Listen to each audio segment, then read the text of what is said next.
off. Breaks one tackle, breaks in another tackle, and he could go. Oh, wide open touchdown. He got the first down. Unbelievable.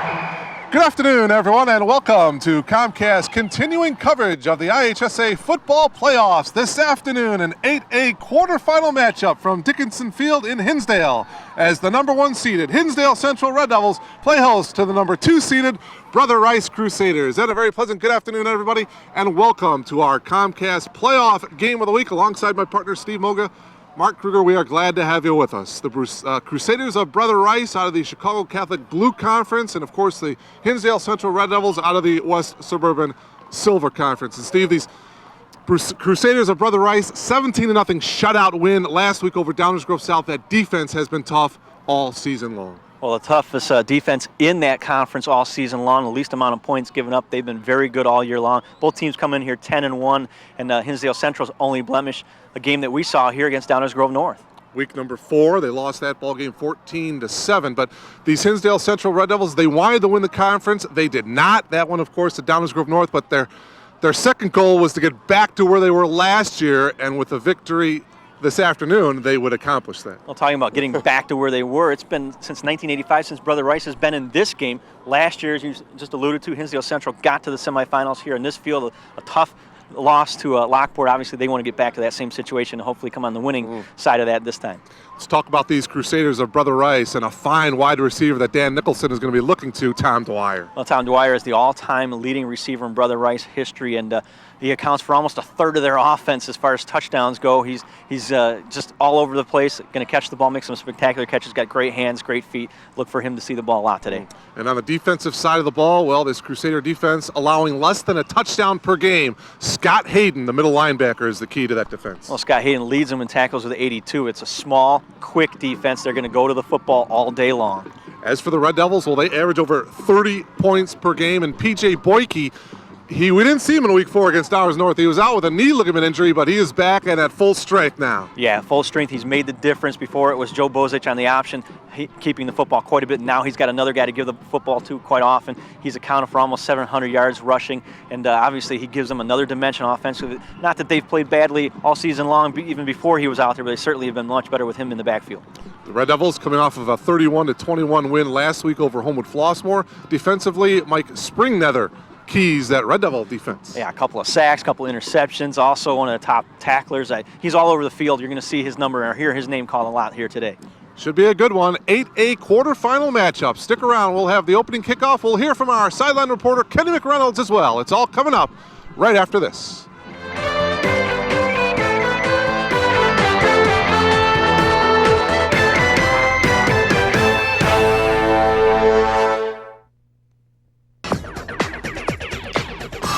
You're watching the Comcast Network. Turn to us first.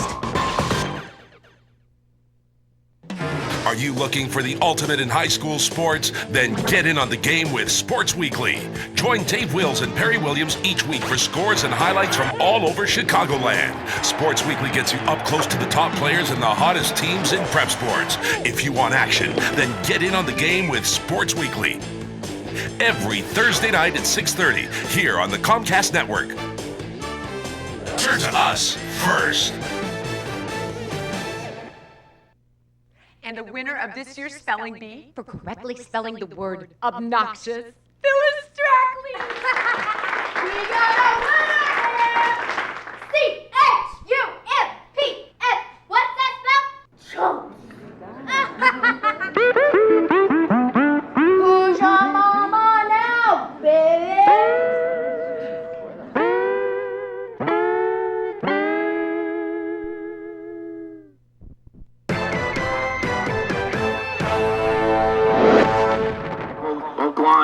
Hello, Kenny McReynolds down here on the field. One thing you got to say about this field, despite the rain, it is in beautiful condition. I asked both coaches, what about the field? What about the rain? It's been raining all morning, but they say the field is in great condition. They don't think it will be a factor.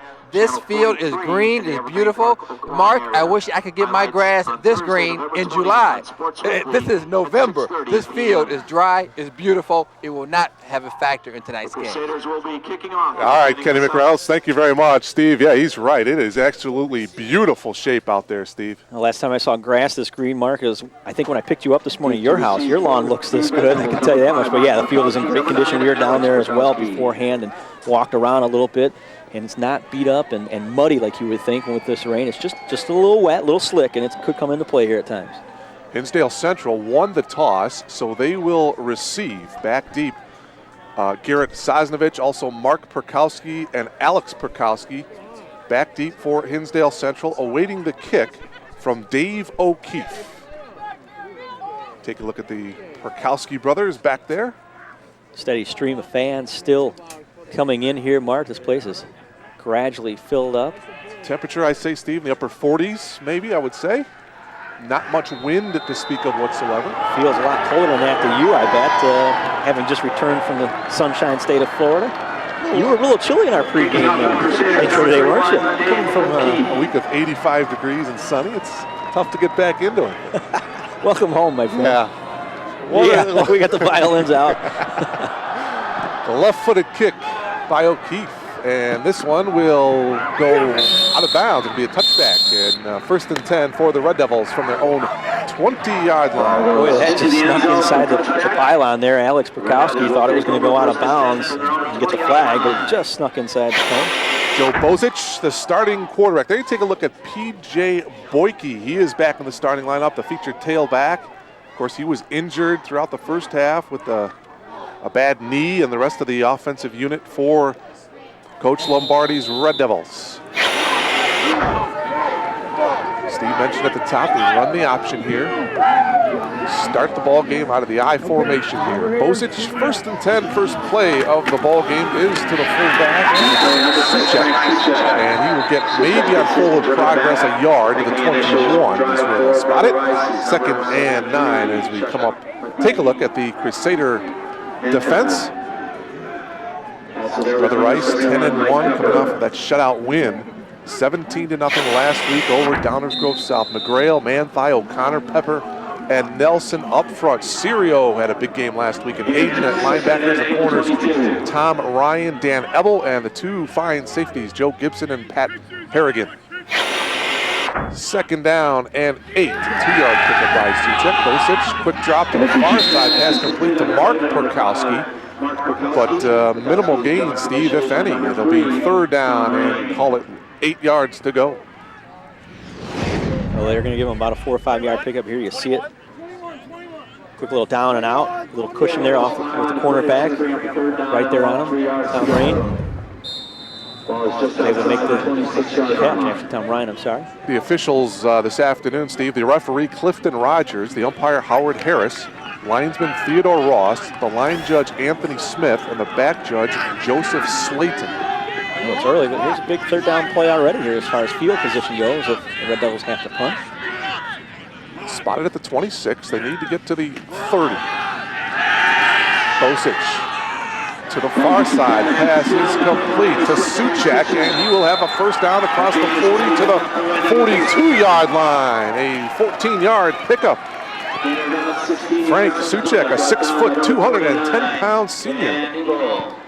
Frank mostly the blocking back, I should say, in the backfield, the fullback, 34 carries on the year, 233 yards, so 3 touchdowns coming into today's action. Mostly he's back there to block, but every now and then you'll see him get the football like we did in the first down, and when they're not thinking about him, hey, there he is for a reception. Mike Hubbard is split out to the bottom of your screen here for the Red Devils. First and 10, and this is Boyke. Boyke gets across the 45 to the 46. Pat Harrigan spins his way down for a gain of about 5 yards. Gain of 5, it'll be second and 5. Our first look at Boyke, 5'11", 190-pound junior. He was actually, Steve, the starting quarterback last year on the sophomore team.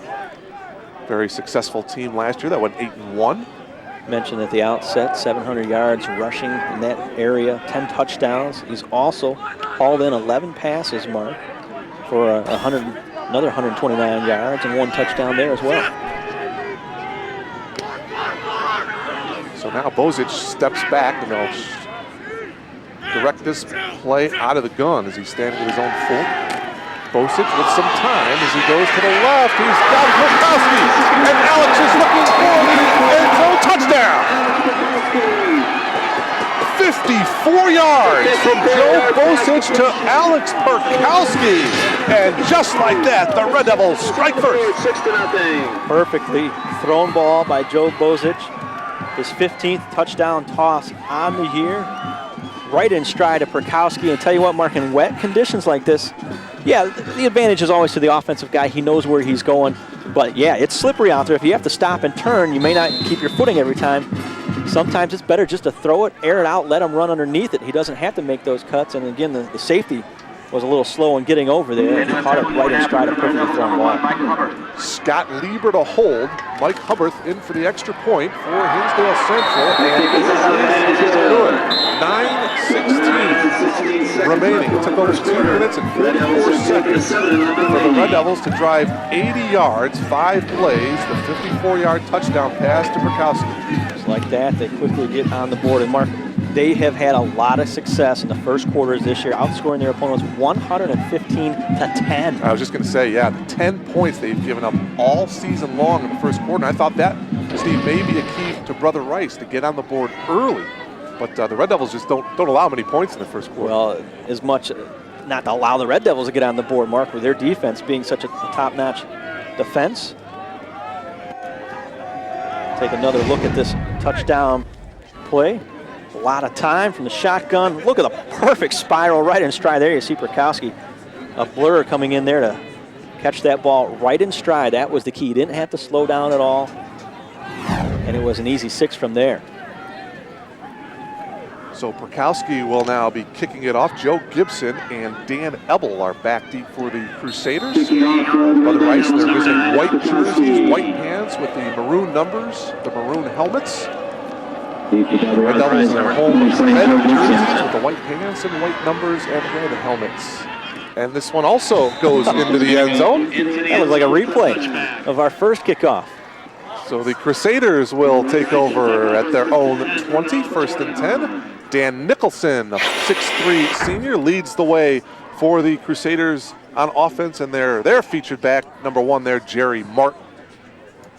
Jerry Martin, almost 900 yards rushing on the season, 8 touchdowns, handled the ball nearly 150 times, Mark, and has only fumbled 4 times. Obviously, turnovers are always key, but when you've got wet conditions like this, handling the football could come into play even more so. He had 19 carries last week in their shutout win over Downers Grove South. Nicholson to the air here, first play. Has a lot of time, now throws it deep across the middle. And it is caught. What a catch by Tom Ryan. Right in between 2 defenders. Take another look at it. This is one thing that Brother Rice has done well all season long. They've given their quarterback Nicholson a lot of time to throw. Look at nobody really putting much pressure on him. He just airs it out. Ryan is brought down on the play by number 10. Going up in the air to haul it in between 2 defenders. Good concentration on the football. 50-yard reception there by Tom Ryan. Casey Pissarro was all over him, but Ryan just up-jumped him. So here is Mark now, 1st and 10, as he will get to the 26, about a 4-yard pickup. Brother Rice about 50-50 as far as passing yards on the play to bring up the second down and 6 yards to go. And on the tackle for the Red Devils, obviously we mentioned Dwyer in the pregame is the main receiver most of the time. He has 12 touchdown receptions through the air. Take a look at the Red Devil defense there. Drew Levy is the key. Greg Johns takes over for Mike Wilson, although they switch back and forth. Duffy takes over for Brett Lewis at defensive end. Lewis is now the starting center. Red Devils. And the give, this is Jim Buckley. Buckley will get to the 22. One of the guys you didn't mention just now, Doug Pilcher in there, Mark, leads this team with 7 sacks, 8 tackles for loss. And that could be a key here as well as this game progresses, whether or not the Red Devils can get to Nicholson at all here today. Again, he has had good protection all season long from an offensive line that returned no starters from last year. They thought that was going to be a key to their team this year, whether their offensive line could gel quickly and with no experience. And as they've played, they've gotten better each week, and they've done a great job. After the 4-yard pickup by Buckley brings up a 3rd and 2. This is Martin off of right tackle, and Martin fights in the second effort there. May have gotten inside the 20 and may have picked up the first down. Going to be awful close where that spot is at. Looks like they're going to spot it at the 19, and that indeed would give them a first down. So much for that defensive struggle I thought it might be. Wow, well, Brother Rice, we mentioned Hinsdale Central averaging over 30 points per game. Brother Rice averaging over 25 points per game. So both teams certainly can get it done offensively as well as defensively. Yeah, we mentioned Red Devils only blemished that loss 14-7 to Downers Grove North. That was the only time they were kept in check all season long. 1st and 10, Nicholson, quick hit to the 15-yard line and makes a move to the 10. Brought down by number 11, Scotty Lieber. Tom Dwyer, we touched on him. Last week he had 4 catches, 91 yards against Downers Grove South, a 3-year starter, and he certainly is Dan's favorite target. Not much to it there, 2-step drop. Pull it out to him, good hands. 9-yard pickup on the reception by Dwyer. Almost stretched it out for the first down, but just a little bit short. It was awful close. 2nd and about a yard to go. Martin again off that right side, and on a second effort, he will get the first down. It'll be 1st and goal for the Crusaders. Jerry Martin at 5'9", 185 pounds. Not overly huge, but strong. See, good quick feet, good leg drive that time. Bounced off one tackle, kept his balance, and kept moving forward inside that 10, like you said, down about the 6. Greg Johns was in on the tackle for the Red Devils. 1st and goal, Brother Rice, their opening drive. Nicholson looking to the left corner. Looking, and Dwyer, did he come down with it? No, incomplete. Oh, ho, ho. What an effort. Scott Lieber, the fine corner. I tell you, those are 2 great athletes going at it there, Dwyer and Lieber. Well, the back judge was all over that one there. Make the call. Dwyer did come down with a football mark, but he was out of the back of the end zone. We'll see it again here in the fade pattern. The ball coming right into your living room. He goes up. He had it right there. It's just official said, nope, you are out. So it'll be 2nd and goal from the 6. Red Devils on top, 7-0. The winner to move on to the 8A semifinals. Nothing going there. Back to the original line of scrimmage. Back to the 6 was Jerry Martin. Red Devil defense coming up strong here. Bring up another 3rd and goal.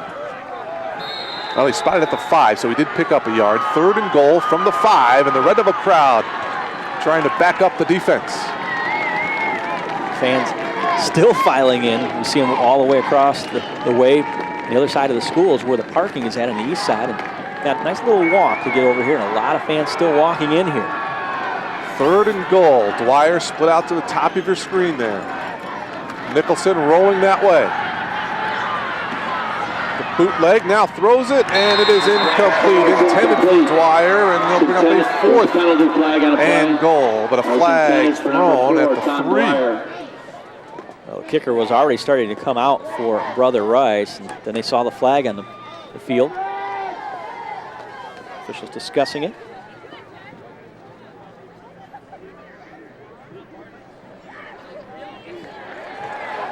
All right. That will go against Brother Rice, ineligible downfield against the Crusaders. Well, do you decline that? That's the question. You decline it, make it 4th down from here. Now that's what the Red Devils are trying to decide right here. It looks like they may decline it. Let's hear from Clifton Rogers. We have an ineligible receiver downfield on the pass. On the offense, penalty is declined. 4th down. So it'll bring up about a 23-yard, 4-yard field goal attempt. See another look here. One of those linemen working their way up the field. Oh yeah, you see him right there right at the goal line. That looked like Joe Novosel, the guilty player on that one. Joe in there, filling in for his brother Dan, who dislocated his kneecap in the 1st round versus Thornton. Dave O'Keefe now for the field goal. Number 31. attempt. He had one last week in that win over Downers. High snap, but O'Keefe did a nice job getting it through, and it is good. Field goal by Brother Rice brings them within 4. It's 7-3. Hinsdale Central here, 5:13 to go here in this opening quarter. Well, a little more fireworks than maybe we expected after we saw Hinsdale Central against Downers North here earlier in the year.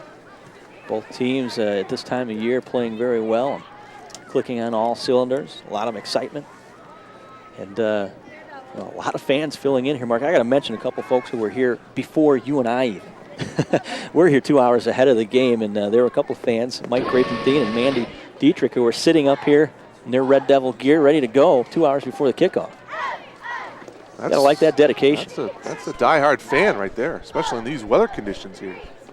You usually only get here a couple hours ahead of time when they tell you there's food here. They just came to get good seats. Hey, by the way, there are 4 quarterfinal games, this one being one of them in Class 8A.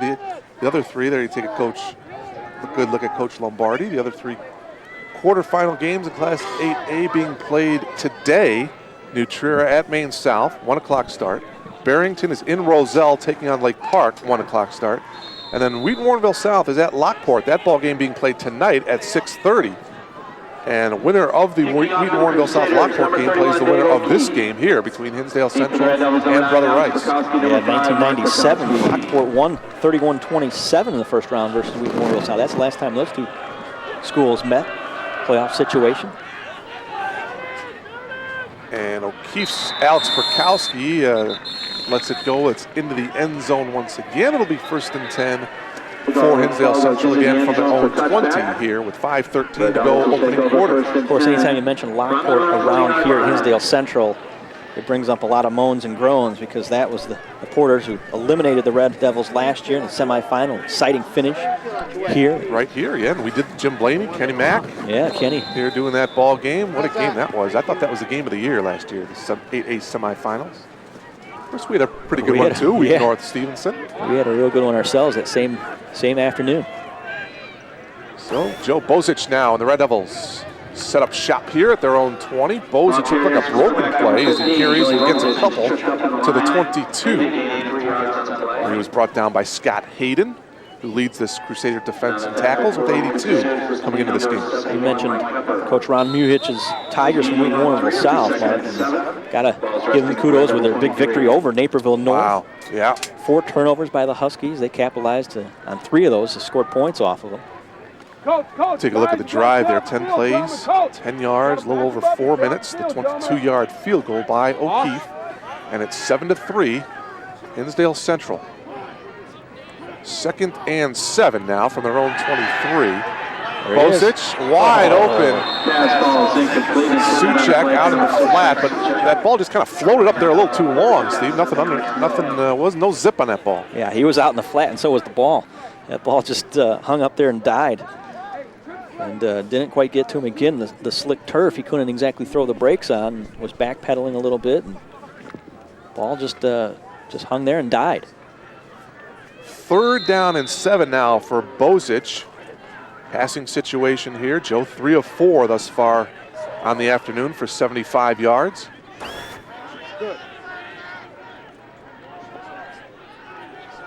Boyke, the lone setback. 3rd down and 7 here for Joe Bozic. Straight drop. Now he steps up. And he'll run the ball, and he will get to the 24, maybe a yard. And that's about it. Mike Pepper was there for the Crusaders. 4th down here for the Red Devils. Yeah, good job by Mike Pepper. Kind of released off the block. Stayed with it. Pepper, 43 tackles on the season, 1.5 sacks. Only 10 sacks all season long for this Brother Rice team. Not exactly a team that gets after the quarterback necessarily. Again, mentioned in the pregame, they're not overly big, but they are quick and will cover people and do a great job. Tom Dwyer is back deep for Brother Rice, awaiting the punt by Mike Hubbard. The officials momentarily stopped the game. They want to back off the Brother Rice players off that sideline a little bit, get them back off the field a little bit. Dwyer standing at his own 44, so Brother Rice should have pretty decent field position here. Hubbard standing at his own 12. Oh, they're going to, now he's going to actually punt to the ball. Hubbard ran to his right a couple steps, and this will take a Red Devil roll, and it will go inside the 40 and finally rest at the 36. Let's go down to Kenny McReynolds. Kenny. Well, guys, you see where the Brother Rice bench was just warned about getting back. I'm on the sidelines right here at Hinsdale, and the referee has been telling Coach Lombardi, get your guys back. Now, that's a big difference between a state tournament game and a regular season game. I'm sure during the regular season, they don't do it as much, but with this being a state playoff game and the state has control, he's telling the guys to get back. As you guys well know, in the NFL, that's a 15-yard penalty, and they have a coach call the get back guy. Get back. So, guys, get back. Let's go upstairs. All right, the give is to Jerry Martin, and Martin goes nowhere. Good pursuit that time by the Red Devil defense. I believe that it's get back to where you belong. Wasn't that the line from the song? Yeah, the Beatles sang that one. There you go. Yeah, Kenny's right. They do look at a lot of things more closely during playoff time, that being one of them. And, they don't want any controversy. They don't want anything to come into play where it shouldn't. And they're always aware of that, telling the players to stay back. They also keep them between those 30-yard lines. 2-yard loss, so 2nd and 12 now for Nicholson and the Crusaders. Nicholson looking this way for Dwyer, and a little bit overthrown, incomplete. Mike Springnether and also Scott Lieber were both there for the Red Devils. Taking a look at this, at the end of this, Dwyer puts his arm up. Most of the time, you want to put the left arm out there. He was just trying to get the right arm up, maybe tip it to himself, but just a little too high. Bring up 3rd down and long now. Nicholson, 2 of 5 in the early going for 59 yards. Most of those on one play. Yeah. So Mr. Dwyer down the middle. See if they go to him here. 3rd and long, and they keep it on the ground. And maybe a yard or 2 to the 37. Well, both defenses making some adjustments now. It's the fullback, Steve, for the first time, Joe Duffy. 2-yard pickup, 4th down, Brother Rice the punt. This is a little more of what I expected, a little more of a defensive struggle. His first drives for each team, and they marched right down the field and got points. Now the second drives, both defenses with the big stops. Murkowski will let it roll. Take a Brother Rice roll. Wow, all the way back to the 13-yard line. Nice punt there by Dan McEldowney. 6 foot, 180-pound senior punter. Ball rolls dead at the 13-yard line. 52-yard punt Red Devils take over by McEldowney. 13. Puts the Red Devils back to their own 13. Take a look at some of the crowd here at Hinsdale Central. Good crowd on hand for this 8A quarterfinal matchup. Good crowd. I know I've mentioned it twice already, Mark, but there's still people coming in. You look across the way, there's still people filing in. 7-3, Red Devils on top of the Crusaders. 2:15 to go here in the opening quarter. Bozic now directing traffic out of the shotgun.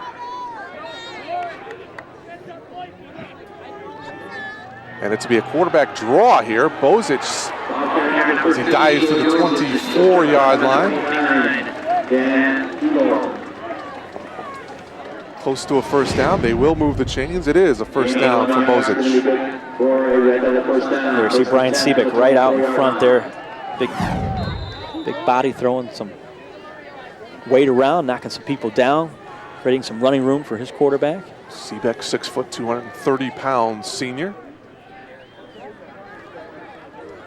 1st and 10, Red Devils from their own 24. Murkowski and Hubbard out here the near side. Now comes Boyke. Trips to the bottom of your screen here as Bozic again out of the shotgun. And again, a quarterback draw. But Bozic, no. Tony Serio was there to drive him back. And Tony Serio, 11 tackles last week, and he's right there all over him. Linebacker position. See right there.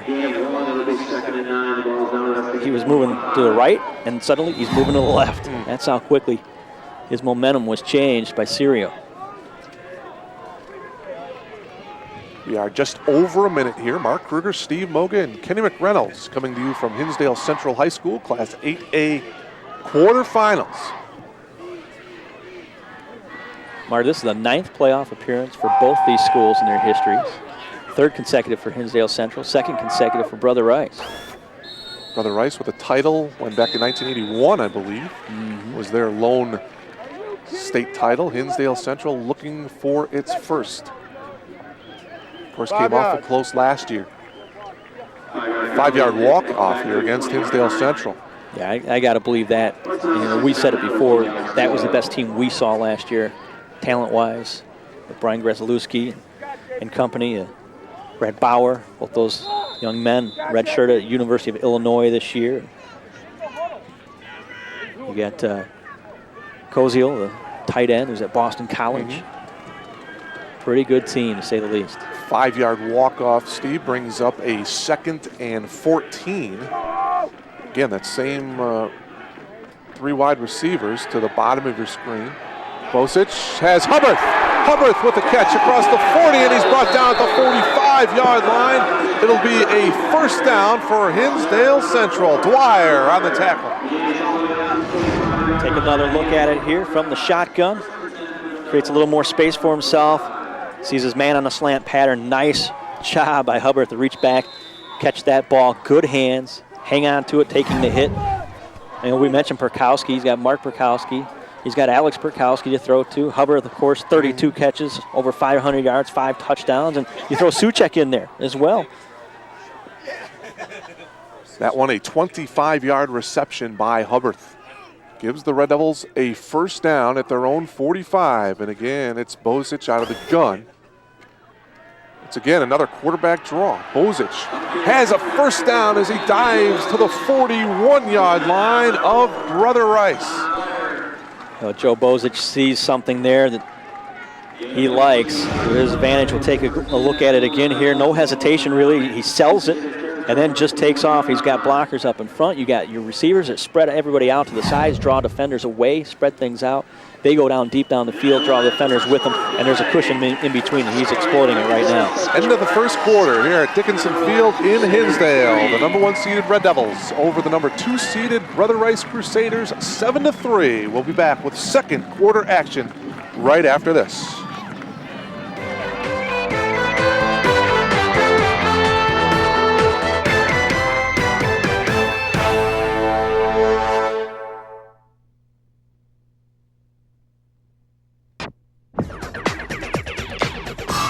You're watching the Comcast Network. Turn to us first. It's a 2-day holiday, everybody party, get the rhythm down so that we can get started.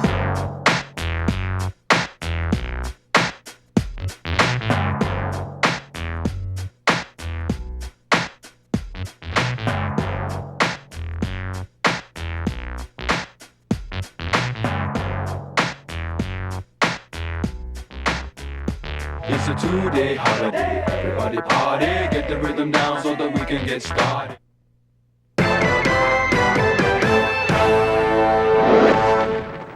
Welcome back to Hinsdale.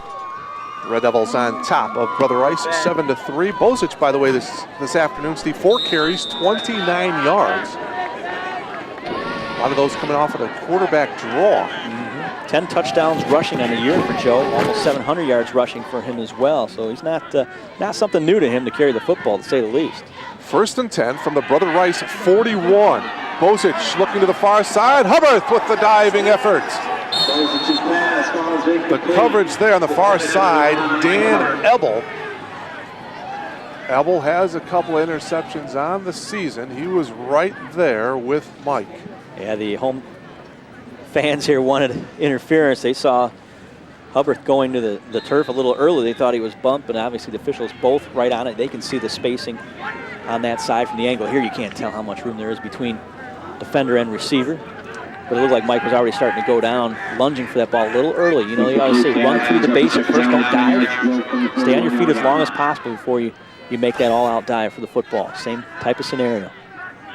2nd and 10. Bosic getting out of the gun with some good time. Now he's flushed out to his right, fakes. And now we'll get sacked Bob Nelson just crushed Bozich. Well, there's that speed that we talked about before. They're not overly big, but they are quick. Bozich didn't think he was going to step up on him here. You see him flushed out. Now right here he's thinking, all right, I'll get rid of it. I got time. No. Boom, he's right on top of him just like that and labels him. 11-yard loss. Yeah, you don't want to do that. You just want to get rid of the football. Yeah. Just throw it away, throw it out of bounds. But he didn't think he was going to get on him that quick. That's that closing speed that you hear him talk about in the pros all the time. Nelson showed some right there. 6'2", 180-pound senior. So now on 3rd and 21 for the Red Devils. Bozich again with a lot of time. Now goes across the middle, and it is underthrown. Hubbard, the intended receiver. It'll bring up 4th down. Pat Harrigan was there for Brother Rice. Boy, he was there too. He just threw it behind him. And I tell you what, again, good receivers react to what's going on sometimes as well. And quarterback's in trouble, gets a little pressure, and he wanted him to cut over to the right a little sooner than that. He had a lot of open field in front of him if he would have done that, but he ended up throwing the football behind him anyway. There you see Mike, a little disgusted right now. He's going to be punting it away here. Brother Rice seems to have a little trouble getting there. Now they've got all their 11 guys out on the field. 4th and 21. Okay. Well, now it's, what, a 5-yard penalty against Brother Rice as they're going to move it to the 46.5-yard line. That was that sideline penalty, Mark, where they talked about keeping the players back. They'd already been warned. And the officials have given out 5-yard penalty. So Dwyer is back waiting the punt by Hubbard. And again, he runs to his right a couple times before he gets it off. This is Dwyer from his own 17, and he can only bring it back a couple yards right to the 20-yard line where he is tackled there by number 40, Paul Mancini. Well, if you're going to get a penalty like that, I guess that's the time to get it when you've got a little bit of a cushion to play with. But certainly the coaching staff, Steve Nye company on that side over there, are going to make sure their players stay back from now on. And Coach Nye was only mildly concerned, Mark, coming into today's action because Brother Rice normally plays at night. A little concerned about getting taken out of their routine here playing in the afternoon game, but seemed to have made the adjustment after that initial score by the Red Devils. 1st and 10, Brother Rice from their own 21. Nicholson goes back now, and he will throw deep across the middle. Oh, what a catch there by number 3, Tom Ryan. That's his 2nd deep catch of the afternoon. Tom Ryan. Take another look at this play, Mark. This is a design play. Fake the whole student body right. Then he turns back left and then throws way across the crane again. And Ryan comes all the way from the other side. Makes the grab. All the way to the 29-yard line of Hinsdale Central. 50-yard reception by Ryan. Perfectly executed. The fake handoff gets people to step up. Then he turns and goes the other direction, gets them to go the other way. And here comes Ryan across in opposite direction, wide open. 1st and 10, and there was movement there, the left side of that offensive line for Brother Rice. Joe Novosel, the 5'9" junior, moved just a little bit. Be a 5-yard penalty against Brother Rice. It'll be 1st and 15 from the 34. 10:20 to go here in this first half. 7-3 in favor of Hinsdale Central. I mentioned earlier both these teams 9 playoff appearances. Mark, who do you think has the most playoff appearances ever among the 8A schools? 8A schools. I'll let you think about that for a second. There's 4 teams. Nicholson, and the ball is picked off by Perkowski. Alex Perkowski. He's got running room. Coming back here the near side. Alex could be gone. He is 40, 30. No one's going to catch him. It's going to be an interception and a touchdown return for Alex Perkowski.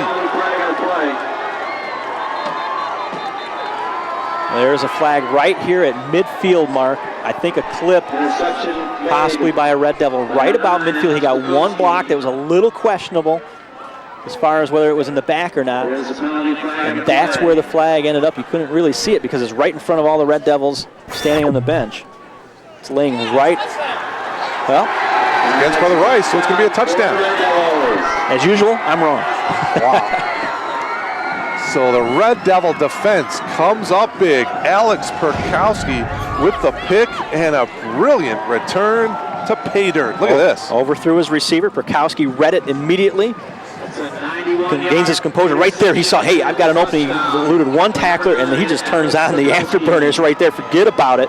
The only guy that had a shot on him was Dwyer coming all the way across from the other side. And boy, if that were a track meet. Brought it back 91 yards. He caught it, and his momentum brought him back to the 9, and then he made the old U-turn. Boy, he reversed directions, and once he turned it on, he had an opening about the 30-yard line or so. Once he eluded that tackler and saw there was a lot of open field ahead of him, and he really kicked it into another gear. Lieber holding. The extra point for Hubbard is good. So 9:50 remaining here in this first half. The number 1 seeded Red Devils on top of Brother Rice, 14-3. Defense coming up big for the Red Devils. I talked about turnovers. We alluded to it earlier, talking about Wheaton Warrenville South. You know, they had a +6 during the regular season. They're now at +13. In 2 playoff games, they're at +7. Talk about how important turnovers can be, and certainly to help you. I mean, they're the only team with 3 losses still left in Class 8A. And here you see a turnover come back and provide some points for the Red Devils. And again, that could be a downfall here for the Crusaders. Hinsdale Central knocking off Willowbrook in the opening round of the playoffs, 19-12. And then last week, the emotional win over Homewood Flossmoor, 31-21. Coach Lombardi's old team that he coached last year, Homewood Flossmoor. Well, both those teams, Willowbrook finishing 6-4, Homewood Flossmoor 7-4. Not to take anything away from them, but they're not a 10-1 squad like Brother Rice that's played the schedule that Brother Rice has played as well. And that conference that they play in with the likes of Chicago St. Rita and Providence Catholic and Loyola Academy and Mount Carmel. All 5 of those teams making the playoffs. Loyola, by the way, lost last week to Prospect 28-14, so they finished the year at 7-4. Mount Carmel lost in that first round to Glenbard South. Coach Jerry Barton's guys and their top running back Eric Seals lost that first round game 33-0. Of course, Glenbard South lost then to St. Rita last week 41-17. So the conference got a little revenge there, so to speak.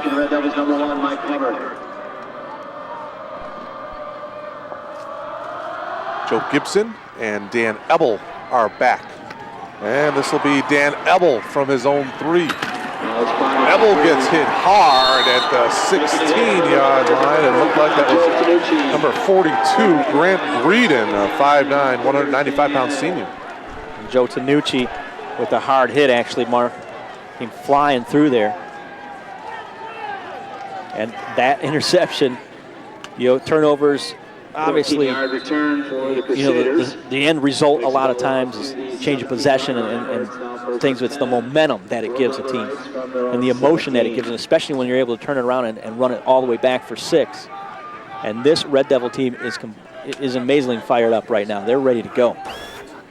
See if Nicholson, as he pitches to Jim Buckley, and Buckley will get to the 26.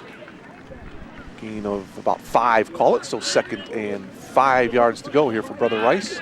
9.5 minutes to go first half. The old adage, it's always easier to play with a lead in your head. You play a little looser, you can be a little more aggressive, and that's where Hinsdale Central's at right now with a 14-3 advantage. They're pumped up. They're fired up a little bit. They're stoked as you will. You still got to, I've got to get the dictionary out for you for that one, I know, but... After a 4-yard gain, 2nd and 6. Nicholson hitting Buckley on the slant, and Buckley will have the first down after the catch as he gets to 31. 1st and 10 for the Crusaders. That's an example right there where Dwyer draws attention. He went a little deeper, a little crossing pattern there, and Buckley came underneath him, kind of a down and out. Provided plenty of cushion because both defenders went toward Dwyer. He was wide open. Dwyer now split out to the top of her screen. Single coverage by Scott Lieber. 1st and 10, Brother Rice from their own 30. Nicholson looking for Dwyer to the far side. Dwyer comes down with it right at midfield. Lieber was all over him, but there's the catch by Dwyer. Another first down for Brother Rice. Well, Scott was there. He just didn't know the football was coming. Dwyer does a great job, doesn't give away the fact the ball's coming at him. That's almost like a fade pattern in the middle of the field. He just goes up and gets it. Lieber never turns around to see the football, and nice grab by Dwyer over the top of Scott Lieber. Lieber, by the way, 22 pass breakups / deflections coming into today's action with 4 interceptions on the year, so he's been one of their top corners. But on that play, Dwyer got the better of him. 1st and 10, Brother Rice at the 49 of Hinsdale Central. Nicholson, by the way, 5 of 9 here in the early going. Yeah, he was a little shaken up after that play as well. Official momentarily stopped play here a second ago, just let him regain his composure. Pitch to Martin, and Martin will get out of bounds at 46, a pickup of 3. Well, Mark, right before the interception by Perkowski, I asked you about the most playoff appearances, and you haven't given me an answer. I know we're a little distracted. In Class 8A, that's tough. You're gonna have to go ahead and give me the answer. Well, of course, the names are all going to sound pretty familiar. Maine South, Naperville Central, Chicago Lane, and a school by the name of Downers Grove South have all had 19 appearances. 2nd and 7. Again, it's Martin, the ball carrier, and he will get a yard or 2 off of left tackle. Garrett Sosnovich, among others, was in on the tackle. Yeah, you know where DGS is at, don't you? Well, DGS is out of the playoffs right now, unfortunately, with getting shut out by Brother Rice. But yes, Coach Belskis and the Mustangs. They've gone 27-17 overall. That's the win-losses, Downers Grove South, that is, in those 19 appearances. One state title, 2 years ago. 2 second-place finishes, 7 consecutive playoff appearances for them. 3rd and 4. Dwyer has the first down, and he just kind of nonchalantly steps out of bounds at the 37. Well, that's all they needed to do to move the chains, and that's all they tried to do on a 3rd and short. He just ran down. They gave him a cushion. He stopped. Just turned around. The football was right there. Well executed. How about Lincolnshire, Stevenson High School, who we saw last year, 15 consecutive playoff appearances. Got 2nd last year, the only time they ever made it to the state title game. But they're overall 14-15. Haven't exactly had the success, although they've been there quite a bit lately. 1st and 10, Brother Rice on the move. Nicholson, some pressure now, and he will get brought down. Casey Pissarro, the free safety, was there to bring him down. He was finally brought down by number 10, 61 tackles coming into today's action. That'll be a gain of 2 Came yards on the play. It'll be after and 2nd caught up down. and tried to step up in the pocket. That has not happened very often to Nicholson this season. Nicholson actually picked up a couple yards on that play. 2nd and 8. Pissarro, a hard-hitting free safety. 7 carries for Martin, only 16 yards here in the early going. Brother Rice hoping to get him on track, get that ground game going. Martin is the lone setback. And a whistle. Delay a game here. Yeah, play clock expired on him. 5-yard walk-off, so it'll be 2nd and 13 for the Crusaders. Good officiating crew. They really kept things under control here, so to speak, and been on top of a lot of things. And right there. So, hey, guys, got to play it this way. 8 plays in this drive, by the way, Steve. You'll recall they started at their own 16-yard line. So a pretty nice long sustained drive here for Brother Rice, but a delay a game here. Penalty pushes them back 5, 2nd and 13. 6:41 to go here in this first half. And another whistle. This one is thrown in the secondary of the Red Devils. Another delay game? Is that what That's what he said, and Brother Rice is going, how's that possible? Wow, that was awful quick.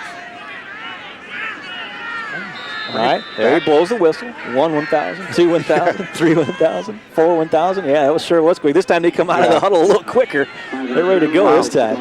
Second and 18. Back to And play now, game. Now, and now we got another flag. Now this may be a illegal substitution. Wow. 3 penalties in a row against Brother Rice. What's going on out here? Well, somebody ran off there at tail end. Well, that certainly changes your play call a little bit, doesn't it? Another 5-yard walk-off, and now they're all the way to the midfield almost. Now they're going to call a timeout here. Wow. Well, that's a good idea by Coach Steve Nye, just to kind of regroup a little bit, to say the least. We're going to take a timeout as well and come back to Hinsdale right after this. You're watching the Comcast Network. Turn to us first. It's a 2-day holiday, everybody party, get the rhythm down so that we can get started.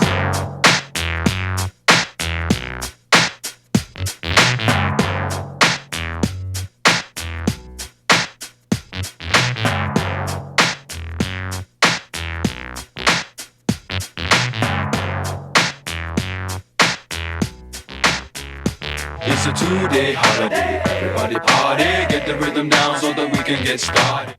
The Comcast Network, featuring original programs exclusive to Chicagoland, is now on the web at www.comcastnetwork.tv. A dynamic website with easy navigational features helps you access programming information about your community. Entering your zip code provides weekly schedules of all the exciting programs aired on the Comcast Network. Special events, contests, and high school sports coverage are all a mouse click away at www.comcastnetwork.tv.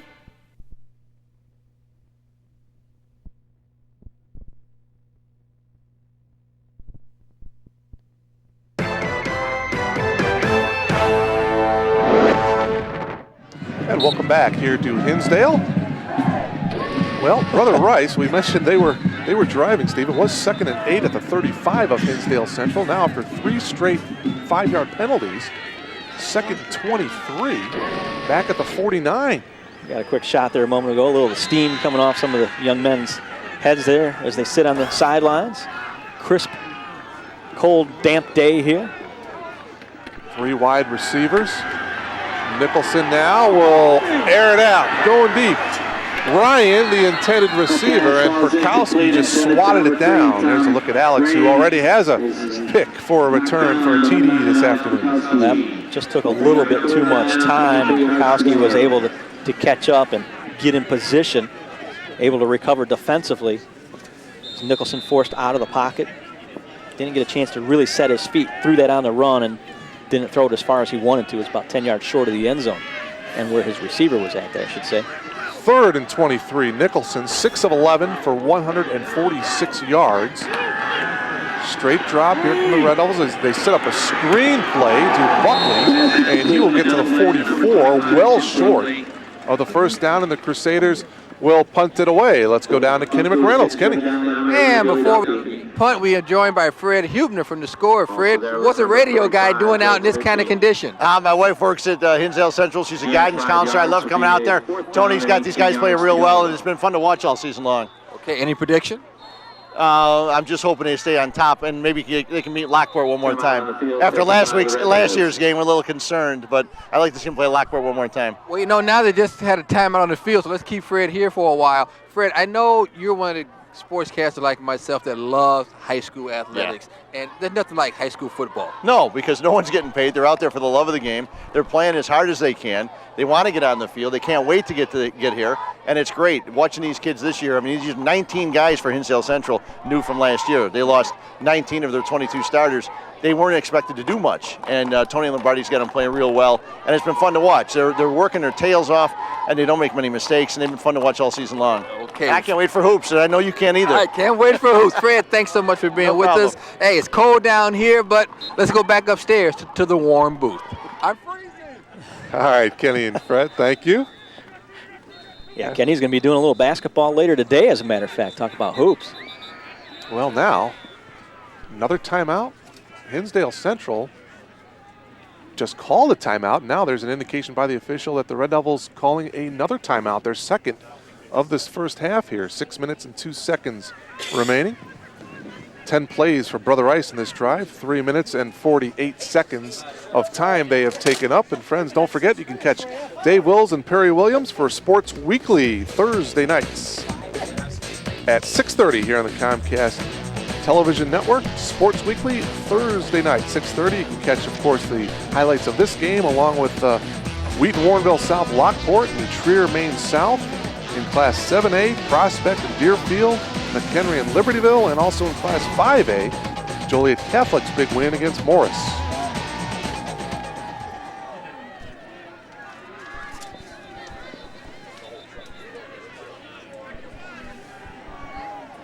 Well, are we actually going to play this time? What do you think? So, yeah. They're lining up. Might actually snap the football here. McEldowney has been ready to punt here for the last 8 minutes. He's standing at his own 42. Hubbard and Perkowski are back for the Red Devils. And this will be Perkowski. Fumbled the ball. And it looks like the Red Devils have recovered. Well, Ryan Renzi, Steve, it looks like Ryan Renzi, number 20, covered up. Yeah, that's precisely why a lot of teams like to put two guys back there. They don't go for the block necessarily. They get two guys back there to return, one guy to block for the other guy or just to be in the area. Renzi actually wasn't the other deep man, but he got back there quickly and was, Johnny on the spot. I mean, sometimes it's better to be a little lucky than good, but you also create your own luck by being in the right position by just staying in the play. So the Red Devils now come out, go right to their offensive formation without a huddle. Joe Bozich under center of Britt Lewis. 1st and 10, Red Devils. And the give is to Boyke. Boyke, about a 3-yard pickup. Scott Hayden was there for the Crusaders. We'll see it here one more time. Hand off to that left side. Sliding right into your living room. Oh, Hinsdale Central, Steve, not starting out. Very good field position. Remember, their opening drive was at their own 20. They had the touchdown. And then their own 20 again, they had a punt. They started at their own 13, had a punt, and now starting at their own 11-yard line. Well, the only thing that really matters, though, Mark, is that scoreboard, and they're ahead. 14-3, they lead the Crusaders. 2nd and 7, Bozich across the middle, goes incomplete. Intended receiver was the tight end, Doug Pilcher. 3rd down and 7 now. Yeah, Pilcher looked like he slipped a little bit. Supposed to come across to make that grab and was a little slow in getting there. Pilcher, one of many 3-sport athletes, also a basketball player as well as a baseball player here at Hinsdale Central. 6'4", 220-pound junior. Having a little discussion with Coach right now on the sideline there. You see in the lower right-hand corner of your screen talking about where he was supposed to be on that pass pattern and where he actually was. 3rd and 7 for Bozich and the Red Devils. Boyke, the lone setback here for Hinsdale Central. Comes up to block. Bozich, pressure from behind, throws to the far side, and the pass is complete. Scott Lieber. He's got it. Boy, there was a lot of pressure. Tony Serio was on the back of Bozich, and Joe just barely got it off in time to Lieber. Picked up the 1st down at the 14-yard line. Good job by Lieber to come back to the football. Get down far enough down the field where he's well past the 1st down marker so that when he did come back to the football, he didn't get himself in position where he was going to come up short of that 1st down marker. It's actually at the 24-yard line. Basketball, we talk about court awareness. Football, obviously, you have similarities. Definitely have to know where those 1st down markers are at. Comes the blitz. Bozich, and he's down. His knee went down. That was number 41, Pat Harrigan, the strong safety. See if we can see it. There's Harrigan coming immediately from that right-hand side. A lot of the home faithful here yelling, hey, he was offsides, but he timed it perfectly in full sprint right on the snap. He crossed that line. I'm surprised Brother Rice hasn't done more of that, Steve. I think that's what we're going to see here in the 2nd half. We're going to see them coming at him. Bozich has had some time here in the 1st half. 2nd and 19 now for the Red Devils as we come up on the 4-minute mark of this 1st half. 14-3 Red Devils. Here he comes again from this side. Bozic, though, steps up. There he is. Perkowski with the catch. And Mark Perkowski is gone. He is going all the way. Mark Perkowski, a 5'9", 165-pound senior with a touchdown. His brother with a defensive touchdown as well. Yeah, 85 yards on the slant pattern. They knew the blitz was coming again. And, you know, when you've got one-on-one coverage, oh, boy, you're going to take advantage of that. They've got the foot speed. We saw the Perkowski brothers last year just fly all over this field. Those two are very quick. Even if they're not that big, they make up for it in foot speed. And you know, you got a good quarterback, gives it to him in stride. Forget about it. Mark Perkowski, a 3-year varsity starter here at Hinsdale Central. 24 catches coming into this game with a big 85-yard touchdown reception here. Now Hubbard in for the extra point. Lieber to hold again. Hubbard is perfect. 3 for 3 this afternoon. 21-3 in favor of Hinsdale Central. And Steve, you know, you talk about the different players on this team. They all talked about, number one, they wanted to win the conference. Well, that didn't happen. Downers Grove North had a tremendous season. They won the Western Women's Silver. Their second goal was to get back to where they were last year, and now they are almost there. You saw the blitz to the right-hand side of your screen. There is nothing fancy about it. Just one-on-one coverage with a corner. Little foot race, slant pattern. Catches it in stride again. Bozic knew exactly where he was supposed to be, where he was going to be. Doesn't get any better than that. Reservations for 6 right there. So now we'll see if the Crusaders can come back here to try to put some points on the board before halftime here. 3:45 remaining. Our technical director, Ken Masters, Mark, mentions that, you know, he remembers doing that himself once upon a time. The defender must have fallen down, I would think, but Ken Cheetah Masters, they didn't call him Cheetah for nothing. He could run a little bit. Gibson and Ebel are back for the Crusaders. 21-3 in favor of Hinsdale Central. And this looks to be, it goes into the end zone once again. So Brother Rice, 1st and 10. Gibson and Ebel just kind of looked at each other a little bit, and the ball goes into the end zone. Well, probably a good decision. Decided, hey, I'm right here standing at the 1-yard line. This ball's going into the end zone. If I don't catch it, let's just take it to the 20 instead of risking not even getting out that far by the time he hauled it and try and get ahead of steam going. 21 points, though, that the Red Devils have put on the board, Mark. This looks a little bit like last year's team.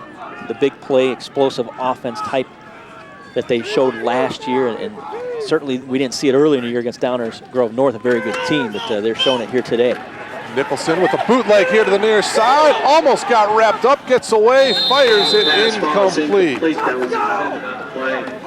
Boy, who initially had him, Paul Mancini, almost had him from behind, but he got away. Well, the sophomore will learn.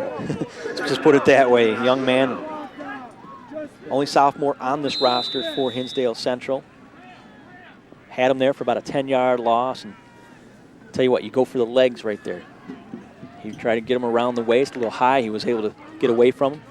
You just want to trip him up, throw his balance off so he can't even get the pass away. 2nd and 10 here for the Crusaders. Play action. Nicholson now under pressure, and he will go down. Oh, man, it was number 80, Bill Duffy, the defensive end, who wrapped him up.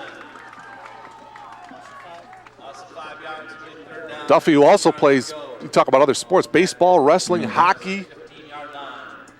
Bill Duffy with the sack. 6'1", 180-pound senior.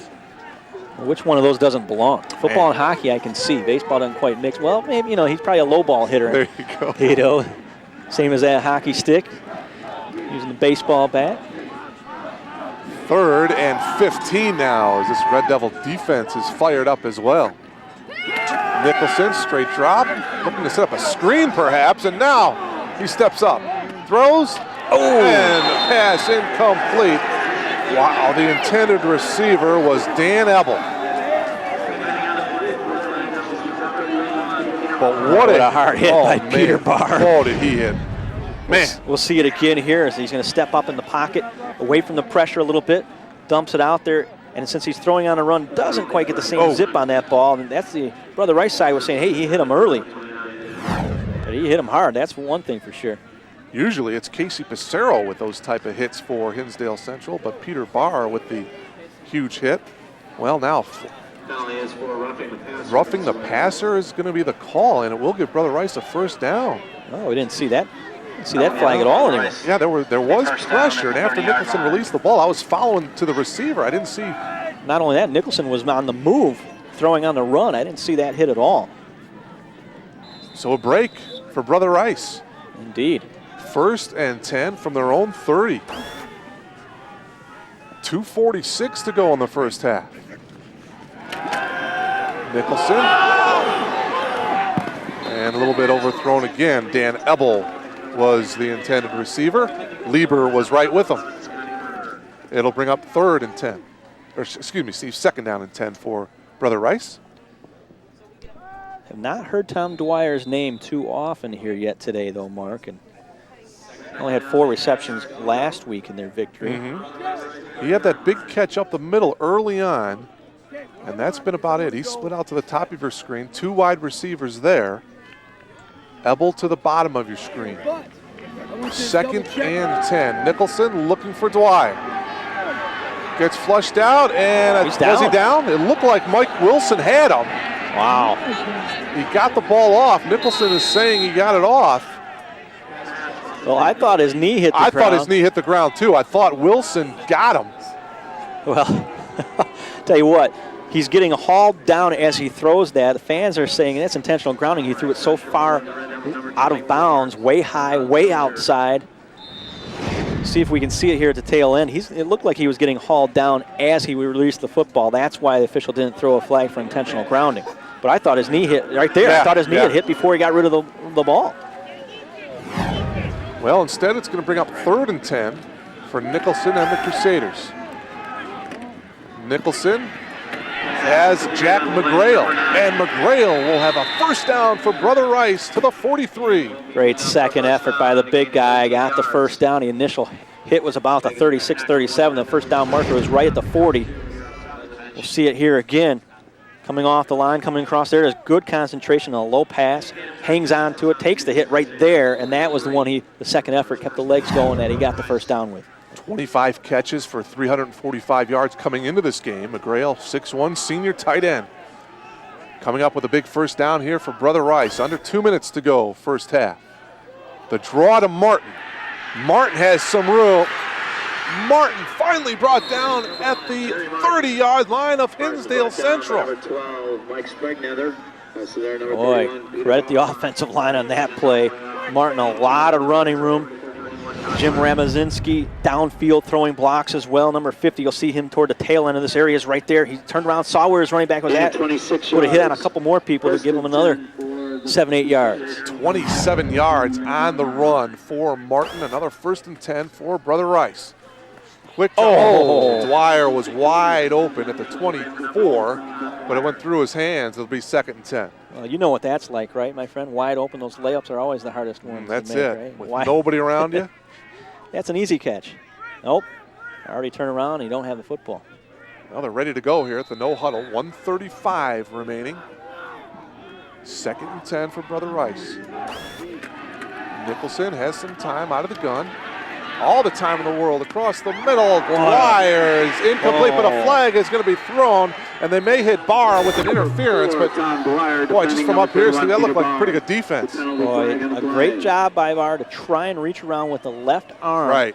But apparently the official's right there. He's got the same angle as the ball coming at him. He can see the spacing between the defender and the receiver and the bump as he reached over.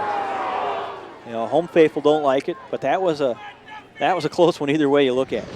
His right arm, we couldn't see it from up here, but the back judge, as you mentioned, Joseph Slayton, was right there to see it. Coming all the way across, right there. You see there's a little contact maybe as he's reaching around the left arm to bat the ball away. It's that right shoulder that bumps into the receiver before the football's there. That's a tough one. That's the same thing you talk about in basketball, passing lanes, and you step out and passing lane, you use that opposite hand out that way so that you don't hit that shoulder into the player. 1st and 10 from the 16. Pass complete. Jack McGrail does a nice job of keeping his feet in bounds. Clock stops with 1:21 remaining. Mark, coming into today's action, the Crusaders, actually the first 10 weeks, I should say, of the season, they were in the red zone inside the 20-yard line of the opponent 25 times. They scored 24 of those 25. 20 touchdowns, 4 field goals, 96%. Of course, they've got a field goal here already today, so you can tack another one on. That's 25 out of 26. 7-yard reception by McGrail, Steve, so it brings up 2nd and 3. Nicholson looking to his left, looking for the corner. Ryan, the intended receiver, and it's incomplete. Perkowski was there. 3rd down and 3. Good play by Alex on that far side. He turned around immediately, saw where the football was at. Got his feet set. There you see, he recognized it immediately and got over there to break it up. Nicholson on the afternoon, 9 of 21, 173 yards through the air. You know, that's one thing as a corner, Mark, in these situations you're close to the goal line. You know the receiver's not going that far downfield. You backpedal a little bit, and you got to turn and look for the football because you know it's coming already. 3rd and 3 from the 9. The pitch to Martin. Martin will go to the 7. Pilcher was there for the Red Devils, and I don't think he made it. I don't think so either. Awful close, but clock running. It's going to be 4th down and about a yard, maybe. Need of a yard on the play. So we'll see what the Brother Rice Crusaders do, and yeah, they're gonna take a timeout here and talk about it, Steve. 55 seconds remaining, 4th and a couple. You're down 21-3. What do you do here, my friend? Well, you got to get 6. You got to get 6. You can't be down 3 scores and just starting into the second half. Got to try and get 6 points here somehow, some way. Brother Rice, as we mentioned, 10-1 on the season. Their only loss, Steve, coming in week 9 against St. Rita and the Mustangs, shutting out the Crusaders 30-0 in that ball game. Defensively, Brother Rice came into that game allowing only 33 points the entire season going into that game, and they gave up 30 in one game to St. Rita. Yeah, how about some shutouts over Bogan, Gordon Tech, and De La Salle? 3 points is all they gave up to Mount Carmel, and just 2 points to Loyola Academy. I mean, that defense has been outstanding all season long. And they have been on the field and been worked over a little bit here today by Hinsdale Central. Although they've had a pretty long sustained drive here, 13 plays in this series, Steve. They started their own 20. They've had 4 first downs. Close to 3 minutes they've run off the clock, but they really need to convert here. 4th and a couple yards to go, going forward here. There we go again. The official talking the clock put some other time, I think, on the board. 2 wideouts to the right of your screen. Ryan is to the left, along with Dwyer.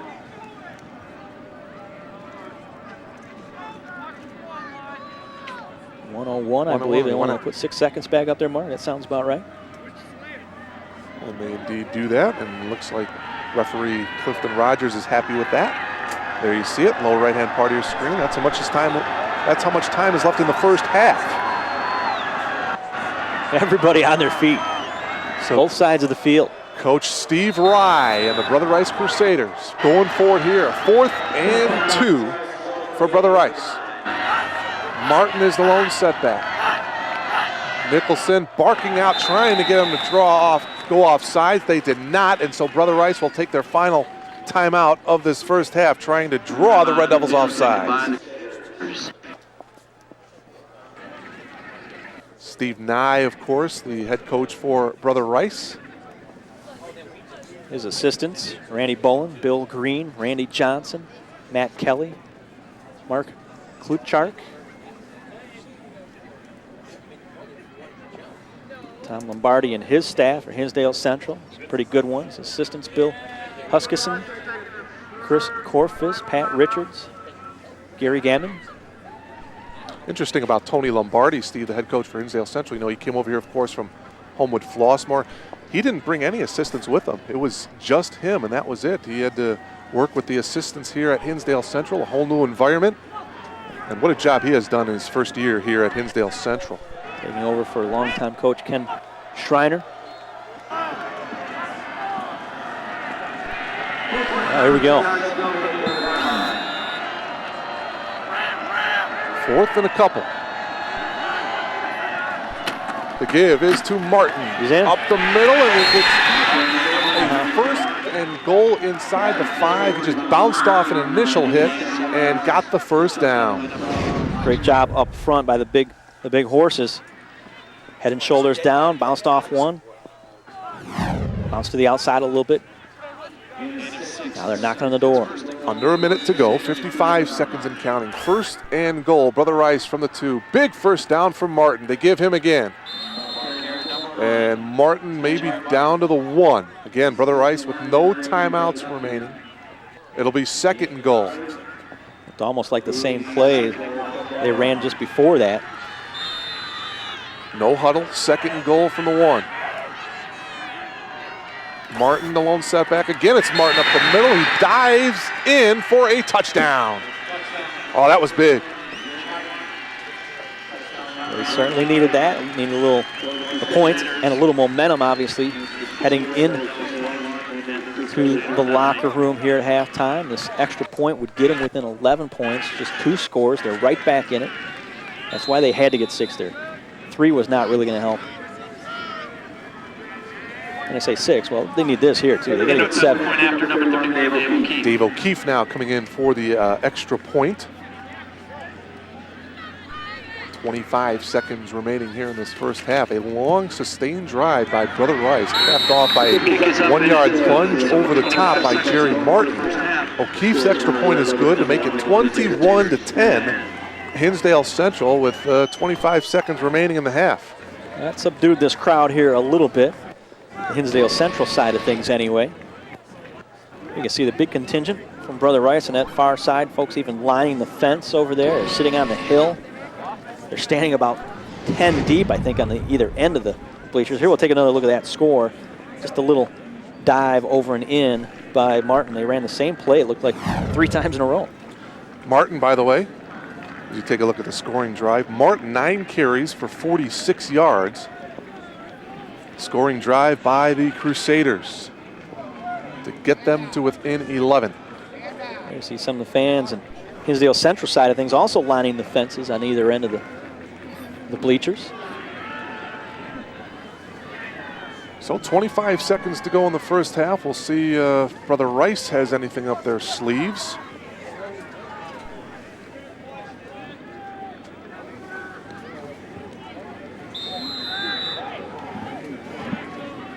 O'Keefe ready to kick it off here. Both Perkowski brothers are back for the Red Devils. Well, it doesn't matter which one you kick to. They both can motor. They sure can. They both have had touchdowns here this afternoon for Hinsdale Central. The Red Devils, the number 1 seed. Brother Rice, the number 2 seed. It's been a heck of a game so far. And this will be Perkowski from zone 16. Alex makes a couple of nice runs. Now he cuts to the outside across the 35, 40, 45, and finally brought out of bounds close to midfield with 15 seconds remaining. What a return to give the Red Devils some hope here for more points. Well, what a return and what poor coverage by Brother Rice. Again, you don't hit guys up high, especially little guys like that. They're going to sneak underneath it. Look, he has no momentum going here. He's flat-footed, no speed. One guy reached for the ball instead of going for the legs. Another one right there made a fake. And just like that, he's out the midfield. That's a great return. Be patient, trying to find a spot, pick his way, and then just turning it on. So Joe Bosich now out of the shotgun. 3 wide outs here as they look to add to their 11-point lead here. But they only have 15 seconds to go until halftime. Couple plays to air it out. Bosich deep to Perkowski, overthrown. Mike Hubbard was also one of the receivers there for the Red Devils. 2nd down. Well, the closest one to that throw was the official. Had a better chance of catching that than either receiver or defender. If you get one more shot, maybe 2. 8 seconds remaining, right at midfield. Bozic goes back out of the shotgun. Joe in the first half, 6 of 10 for 195 yards through the air.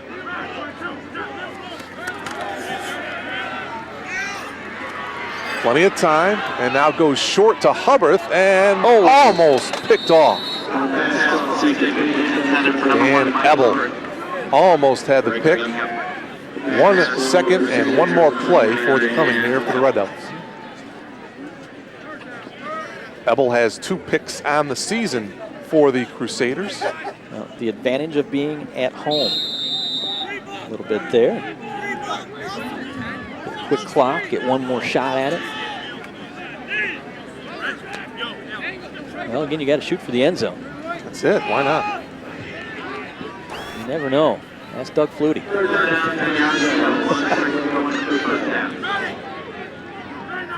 Bozic on 3rd and 10 should be the final play of this first half, barring any defensive penalties. Look at all the time he's got. Wow. Still going now, flushed out to his right, now throws it short, and the pass is getting to the far side. Inside the 20, Perkowski looking, 10, and he will be brought down at the 8-yard line by Dan Ebel. Oh my. Wow, a couple great blocks, and there's a couple Crusaders down after that play as well, but boy, that had all the makings. What a great effort by the Red Devils. Just come up a little short. A great tackle. 43 yards on the last play, but that will end the first half. The key, though, flushing him out of the pocket, Mark. He couldn't throw the ball as far as he wanted to when he's throwing on the run. But it almost worked out for Hinsdale Central anyway. Jack McGrail, number 9, is down at the 20-yard line for Brother Rice. The training team for the Crusaders, you see them looking at him, and hopefully he will be okay. See there, Tom Dwyer also concerned about his friend and teammate. Jack McGrail, a 6'1", 190-pound senior. Right there. Here's another look. Coming up right there, right to the left side of the screen. He just gets clocked. Great block by Mark Perkowski. Mark Perkowski, indeed. Now those brothers have got to watch out for each other. Mark Perkowski, he's only 5'9", 165, but you know, speed versus mass, and a guy not knowing he's coming as well. Laid quite a hit on him.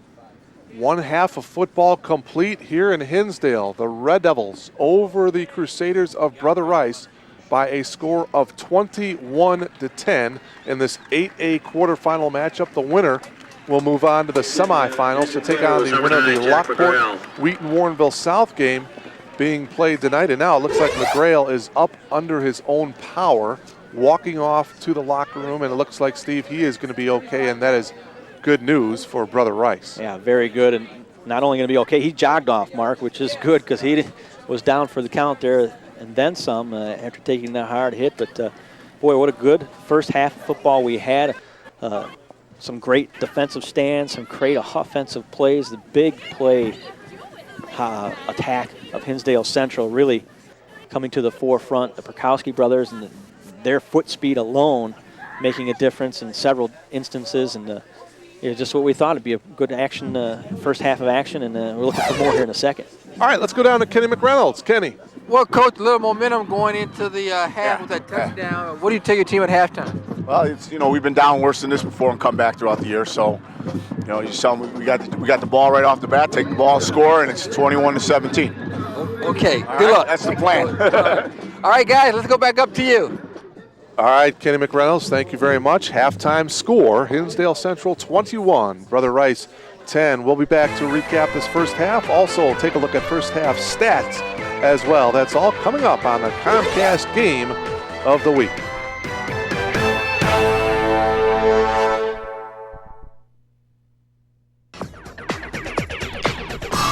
You're watching the Comcast Network. Turn to us first. It's a 2-day holiday, everybody party, get the rhythm down so that we can get started.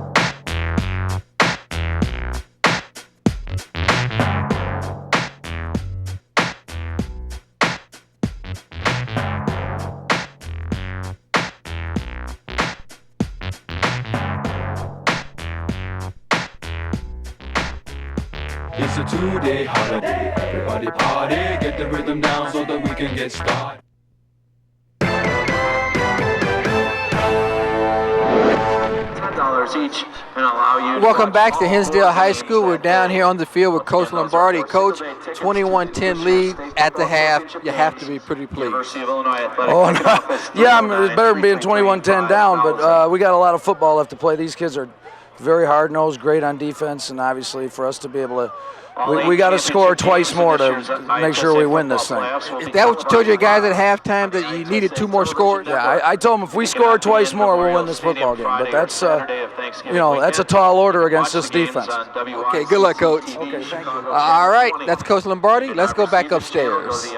All right, Kenny McReynolds, Coach Lombardi, thank you very much. There's a young football fan bundled up here at Hinsdale Central.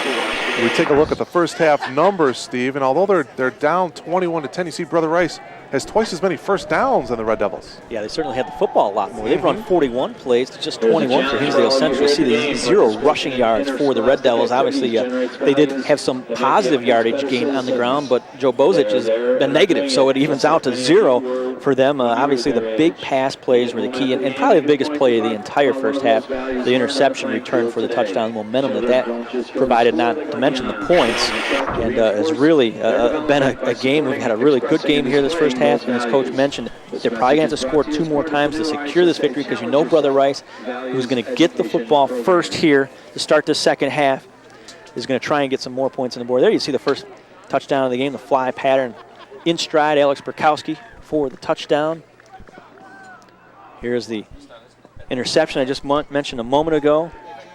Burkowski again reading it very well. Right here eludes one tackler and just turns on the Jets from there and runs it all the way back. A huge play in this game so far for touchdown as well. That made it 14-3 at that point. They tacked on another touchdown to make it 21-3, and then Brother Rice, the huge score just before halftime to get within a couple of scores here at 21-10. Well, we heard Coach Lombardi saying they need 2 more scores. If you're Coach Steve Nye now, defensively, what do you do here in the second half? Well, you've got to start covering some people. Your offense, though, is going to be your best defense at this point. Getting some points on the board, putting some pressure on Hinsdale Central and keeping their offense off the field here, so to speak, to let you get back in this game. And not that they're out of it, obviously, anyway, but they've certainly got to make some adjustments. You've got you've held them in check on the ground. It's been the big pass plays. The big plays are the only thing that has killed them in this game, and they're certainly going to have to clamp down on Hinsdale Central. We saw them try and blitz a little bit here and there, and it came back to bite them on the 85-yard slant pattern touchdown by Mark Perkowski. When they saw that blitz coming, they went for it with a man coverage, exploited it with the quicker receivers. So they're going to have to continue, though, to try and put some pressure on Bozich and not sit back on your heels and let them pick them apart. The Perkowski brothers, Steve mentioned, Mark with the first half touchdown and Alex with 2 touchdowns. Pretty nice night at the Perkowski household tonight if they hold on to this victory, hold on this lead and win. Yeah, Mark, and the thing is, they won't talk about those touchdowns tonight at home. They'll talk about the hit. That's it. that the little brother put on.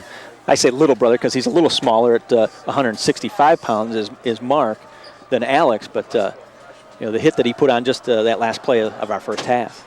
Alex to kick it away here to start this third quarter, and it goes out of bounds, so Brother Rice will have it here. And this is going to be a pretty important possession here. See, this opening possession here of this third quarter for the Crusaders.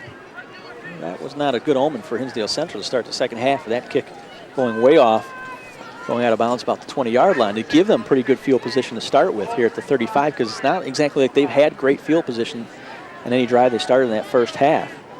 You want to make them continue to have to make a long, sustained drive. And, again, if you're Brother Rice, the same goes for them, too, because Hinsdale Central has not had good field position either. They've scored just on some big, long plays. Dan Ebel was split out to the bottom of your screen here. First play of the third quarter.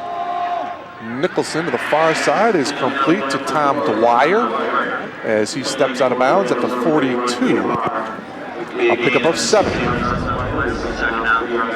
Dwyer just a little down and out, basically.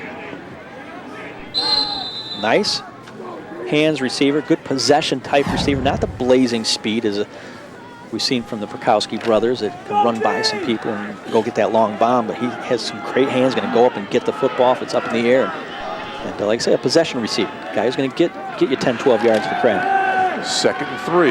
Nicholson again to his left, and again it was Dwyer, the intended receiver. Casey Pissarro, the free safety, was there on coverage, and he'll bring up 3rd and 3. Casey said, hey, I just saw this play. I'm not going to give him as much cushion. He stepped up, and Nicholson saw that he was right there as a defender and just threw the ball into the ground so it wasn't going to be intercepted. Just threw it away. 21-10, Hinsdale Central over Brother Rice. Opening moments of this 3rd quarter. Mark Kruger, Steve Moga, Kenny McReynolds from Dickinson Field here in Hinsdale. 3rd and 3, Crusaders from their own 42. Nicholson, straight drop over here to the near side. He's got Dwyer, tiptoes out of bounds. 1st down at the 43 of Hinsdale Central. What did I just say, 10, 12-yard gain? Well, there's about a 14-yard gain. Dwyer coming all the way from the other side. Bill Duffy with some pressure on Nicholson. Lever gave him a little bit too much of a cushion when he cut to the outside, the ball right on the money. Good precise pattern, good crisp pass right there. 44-yard line of Hinsdale Central. Brother Rice looking pretty good offensively here to start this 3rd quarter.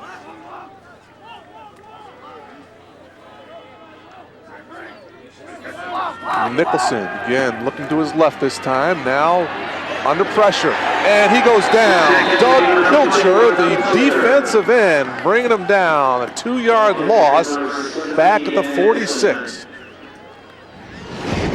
See it again here, Mark. It was lucky it was only a 2-yard loss. You see the pressure come from that left side. He goes here, and right here you got to start tucking the ball in. Not knowing the defender was on his left hip, Pilcher coming after him, not giving up on the play. He could have easily come around and maybe swatted that ball, knocked it away. Could have hit on him while he's got it still out away from his body. At a certain point, you got to make the decision to run and tuck it in. 2nd and 12. The draw to Martin, and he will go nowhere. Joe Tanucci, the junior linebacker, came up and made the stick. 3rd and 12, no gain. Well, 3rd and 12, who do you think is going to get the football this time? You got to look to either Dwyer or Ryan has had a good first half as well. Yeah, certainly look for number 4, perhaps. See some of the Hinsdale Central coaching staff up top of the press box, the eagle's eye view. 3rd and 12 for Nicholson and the Crusaders. And pressure from behind just as he releases it. Pilcher was there again. 4th down now. What a huge play by Doug Pilcher coming from his defensive end position, fighting off a block, getting the hit on because he had an open receiver and was just about ready to hit him with a pass, which would have had 1st down yardage. See Pilcher to the outside there. He spins back to the middle, just a little bit quicker than the defensive lineman. Again, offensive linemen don't always know where their quarterback's at, and once Nicholson stepped up, Pilcher just spun off, and he was right there on top of him. McEldowney now to come in. Mark Prokowski calling for a fair catch, and he lets it roll. And it will go inside. Ball's down at the 9-yard line. 9. So 1st and 10. Red Devils deep in their own territory. 10-11 to go here in the 3rd quarter. I'd say probably a pretty good decision that time just to let that football go. It was kind of a line drive. Maybe had a little knuckleball type movement on it, and he decided, I'm just going to, even though I called for the fair catch, I'm going to let it hit and get out of the way. And the winner of this game will move to the 8A semifinals to take on the winner of the Lockport-Wheaton-Warrenville South game being played tonight in Lockport. We've got a score at halftime here of our game that it was halftime with Morgan Park and Downers Grove North, where they were both 7-all. That game at Gately Stadium. Bosic handing the ball off to Boyke. And Boyke will get across the 10, perhaps to the 11. And the winner of that game to play the Oswego Panthers, a big victory over East St. Louis on Friday night. Oh, I'm glad you brought up the Panthers, Mark. I'll give you 15 seconds. Okay, quick. Their outstanding running back, Jeff Davis. Mark, big game. 3rd straight playoff game yesterday with 200-plus yards for him. And he's just been outstanding. They had a 33-20 victory over East St. Louis, traveling all the way down there. And that, the geographical thing from Oswego to St. Louis, they're close by to each other. Bosic. And Bosic will get wrapped up back at the 5 from behind. It was 73. It looked like that's Chuck Manthigh. So another look at it. Fake the handoff, little play action. Decides to try and step inside, and defender is good pursuit by the Crusaders. That's 2 years in a row Oswego was at it. Last year they had to go to Edwardsville, right? Yeah, you're not kidding. Panthers traveling around. They were the 92 Class 4A champions, went 13-1 that year, beating Geneseo Darnell in a title game. But they've got some pretty good linebackers, Matt Jernstad and Adrian Pinenberg this year. Those guys are 2 defensive standouts for them. Bosic from his own end zone now on 3rd and 15. And overthrown the pass intended for Garrett Sosnovich. Bosic now on the afternoon, 7 of 13, 238 yards, and the Red Devils will punt from their own end zone. Here's another look. He thought about running, then he stepped back, stood back upright, and just overthrew his receiver. Well, the other thing about the Panthers, Mark, their only loss this year is a 14-12 game to Minooka. But their first 4 games, they beat playoff teams in every single game. 26-0 over Neuqua Valley, 13-7 over Bartlett, beat Glenbard South 48-21, and then Batavia 41-13. I mean, they're 4-0 against 4 playoff teams the first 4 weeks. Hubbard with a very good punt out of his own end zone, driving Dwyer all the way back to midfield. Wow. Fair catch, and he catches it at his own 48. 46-yard punt by Mike Hubbard. Well, he had a little wind to his back, but not that much. That was a great booming kick. How about Providence losing to Minooka? Let's go down to Kenny McReynolds. Kenny, what have you got? Well, guys, you know, we've talked about how wet it's been down here on the field. The most important people on the sideline when Hinsdale has the ball is my buddy Ricky. Now, you're the ball boy. Now, tell me how you keep the ball dry. What do you do? We keep it in a towel like this. And you keep on drying it off every play because we go in if it's an incomplete pass. So you dry it on, you just keep on drying it off. All right, so you've been busy all day, right? Yeah. Okay, guys, well, action is back. We're back in action, so let's go back upstairs. These guys are keeping the balls dry. I'm trying to keep warm. All right, thanks, guys. Kenny, thank you very much. They do have an important job. I tell you what, keeping it dry, keeping it warm as well, keeping it all wrapped up in that towel there. And, someday when that young man's a father, he'll look back and he'll say, hey, I got some experience holding the baby. There you go, keeping the baby nice and warm. Well, officials timeout for equipment right now. But I want to mention another thing about the Panthers, Mark, real quick. They also beat Morris this year, 38-13. And that's the Morris team that got beat by Joliet Catholic last night at Joliet Memorial Stadium, 14-10. Well, the Panthers are just, they've beaten all comers, it seems like, this year. Having a great year with Coach Carl Hoinkus and company there. So that's it. That's my plug for the Panthers, for the hometown. Mike Wilson with the pressure there. Casey Pissarro with the final hit at the end, a 2-yard loss. So 2nd and 12 for Nicholson and the Crusaders. Crusader. Uh-oh. He has Dwyer. Dwyer to the 35. First down as Mike Springnetter, the strong safety, was there to wrap him up. Oh, I said, uh-oh, because he had some running room there right there. He gets the ball thrown a little bit behind him. If that's thrown in stride a little bit more, that could have been 6. He had a cushion there. Corner, they dropped into zone coverage. He faked that little out pattern he's done all day long, and they fired it through the seam in between before the safety could get over there. 1st and 10 from the 35 of the Red Devils. 21-10 in favor of Hinsdale Central. Again, Nicholson to the left, looking for Dwyer. Dwyer with Alex Perkowski on him. Yeah, Dwyer at 6'2", looking to exploit maybe the height advantage on Alex, who's listed at a generous 5'9". I'm told he's not quite that big. It's basketball height reading, because you're only about 6'2". They listed you at 6'4".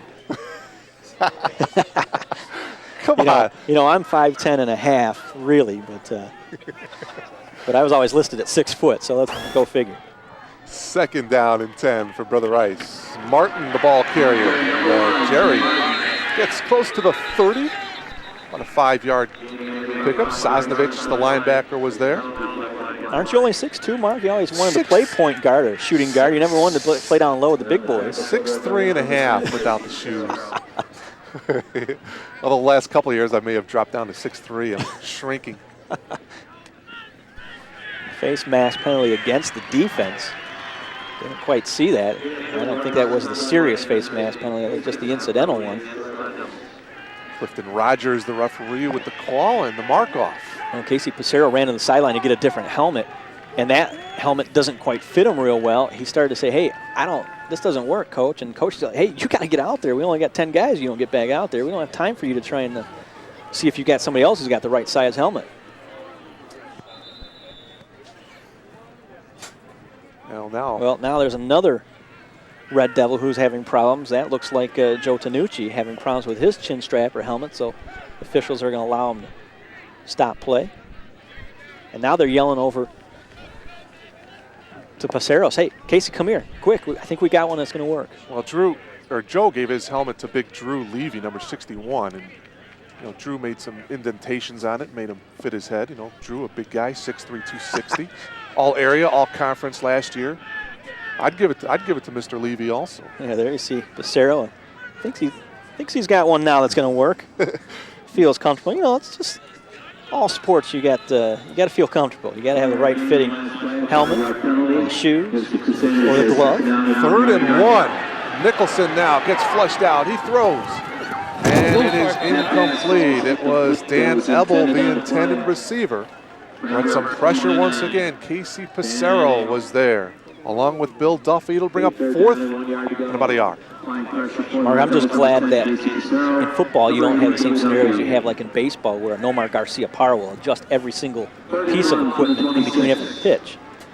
Here you just got to get your gear on, strap the helmet on, and go. Correction, that was 2nd down, so now it is 3rd down and 1. Well, we haven't heard Martin's name called in a while. There we go. And boy, I don't think he did it. No. Sosnovich from behind came down and wrapped him up at the ankles. May have lost a yard. So it'll bring up 4th down and 2 now. Great play by Garrett.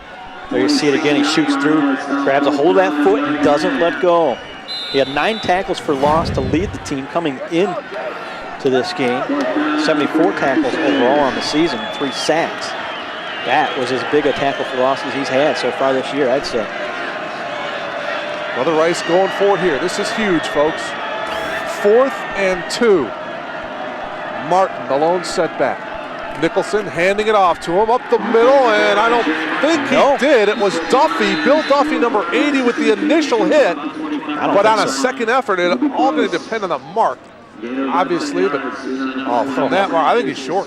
Yeah, he's right on the line. The first down marker is right on that line as well at the 25. Yeah, that's exactly where the ball is. So what a huge mark. Man, if he's got it, it's by inches, by the nose of the football maybe. It's right at the 25, Steve. Well, where's Kenny McReynolds at, Kenny? You can see that, right? Because I have a feeling there's going to be a few players here standing around that are going to block our vantage point from here. There you see a good shot of it on the camera. They're going to come out and measure this one here. Well, this is huge. 6:56 to go in the 3rd quarter. Brother Rice on 4th and 2. Gave it to Martin up the middle. Oh, my. Tie goes to the runner, right? That's a wrong sport. Wow. The nose of the football is butting up right against the metal of home. That's just a judgment call by the official there. That's less than an inch. Yeah. What are you going to do? Well, if this were horseshoes, I guess you give him the point, right? That was about it. I mean, it was that close. Wow. Brother right Rice now, fans somebody out on there. somebody on the Hinsdale Central side is probably telling those ball boys to let a little more air out of the ball next time. Sigh of relief for Crusaders fans. 1st and 10 from the 25. Split backfield here for Brother Rice. Nicholson throwing. Pass is complete. And this is Jack McGray, and he gets knocked out of bounds. Another fine gain for Brother Rice. Job by the tight end as he comes across from the left-hand side. Underneath the deep coverage. Hauls it in stride. Gets it to that right shoulder, so it's outside of the defender, so he's not going to get a hit on that side of his body where the football's at necessarily. Another 1st down for Brother Rice. McGrail with another big catch here. Same formation here for Brother Rice. This time they give to Martin. And Martin still going. Boy, he gained about 5 yards on the play, 4 of them after an initial hit. Martin now 16 carries, 59 yards for the Crusaders. You see Jerry cradling that football with both arms, saw the hit coming, put the head and shoulders down, and then took the hit and kept the legs moving, kept the feet moving. That is the key. You get knocked off.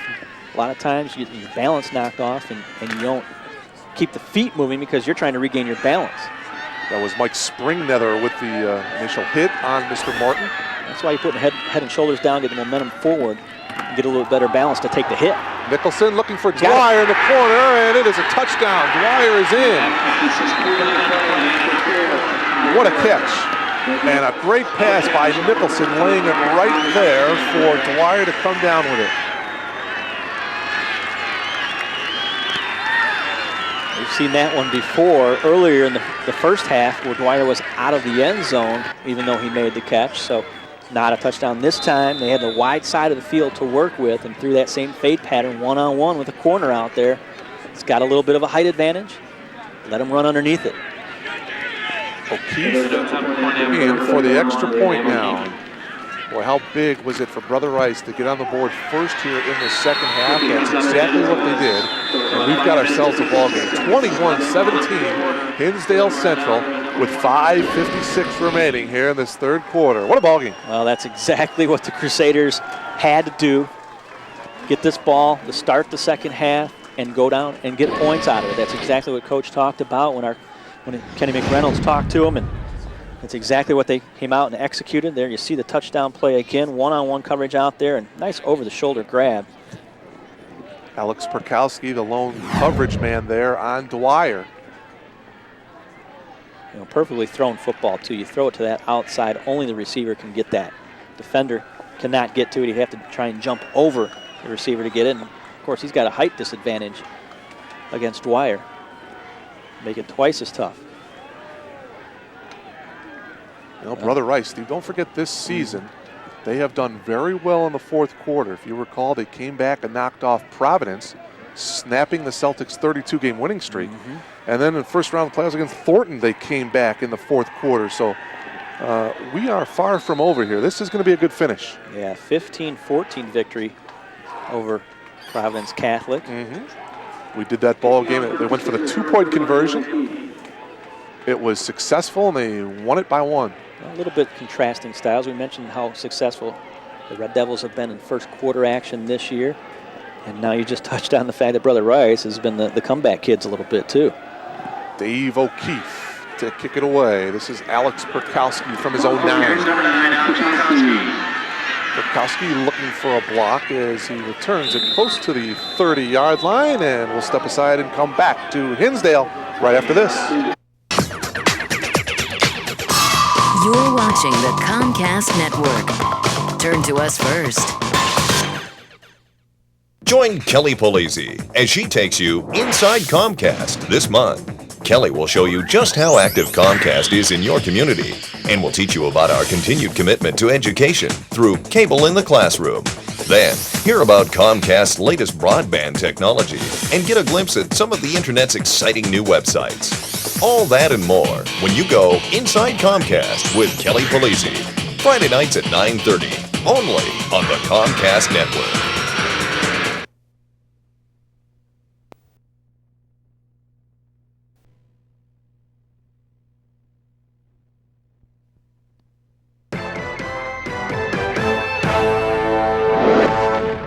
Welcome back to Hinsdale. A 21-yard return on the kickoff by Perkowski.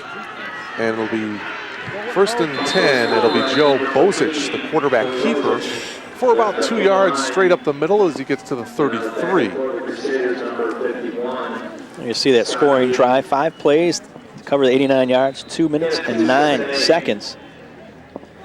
Just exactly what the doctor ordered for Brother Rice. You know, Joe Bosich on that carry just now, Mark, reminded me, you know, he made a comment here in the last few days about, you know, everybody saying that Catholic League is a step above the public schools, and says it'd be great to play one and see what we've got. And so far, well, they got their hands full. That's what they got.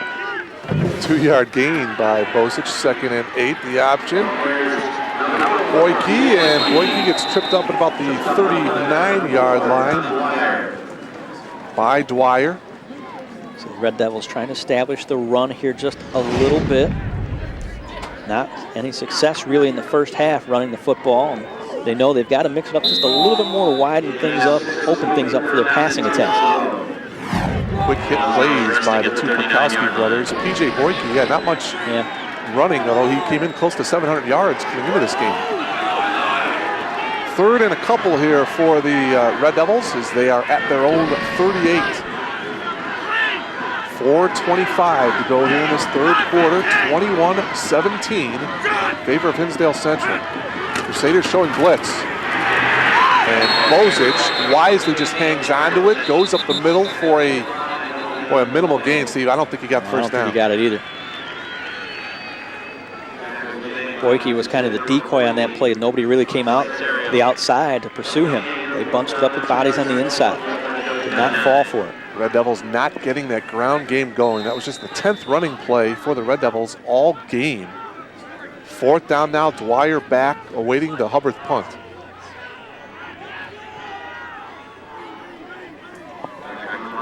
So the Crusaders defense has held. They'll get the ball back here, looking for the lead. Oh, they fake it. Give it to the I still don't think he made it, Steve. He did not get it. They faked it to Mike Springnether. Hubbard jumped in the air to make it look like it went over his head. They snapped it to Springnether, and he did not get it. Wow, 1st and 10, Brother Rice. There you see him jump, fake the jump, and Brother Rice did not fall for it. Quickly right in there, Tony Serio, who's been one of their top guys all along on the defensive side of things, and always in there. He snuffed it out right away. And again, that's just good scouting in general. You know, knowing that they've got that in their arsenal. Always expect anything and everything. And that could be a very huge play in this game. Now Brother Rice has the ball at the 39 of Hinsdale Central. Martin breaks one tackle, stiff arms another, and finally Casey Pissarro had to come up from behind as he combines with Lieber to bring him down. But another first down for Martin, and here come the Crusaders. See it again. I talked about it before about Martin bouncing off of people. Little straight arm there. Keeps head and shoulders forward, good balance. Absorbs the impact a little bit, keeps the feet moving. 17-yard run by Martin. First time all game long that the Crusaders starting in Hinsdale Central territory. Coming up on the 3-minute mark of this third quarter. Play action. Nicholson, now he gets sacked. Drew Levy.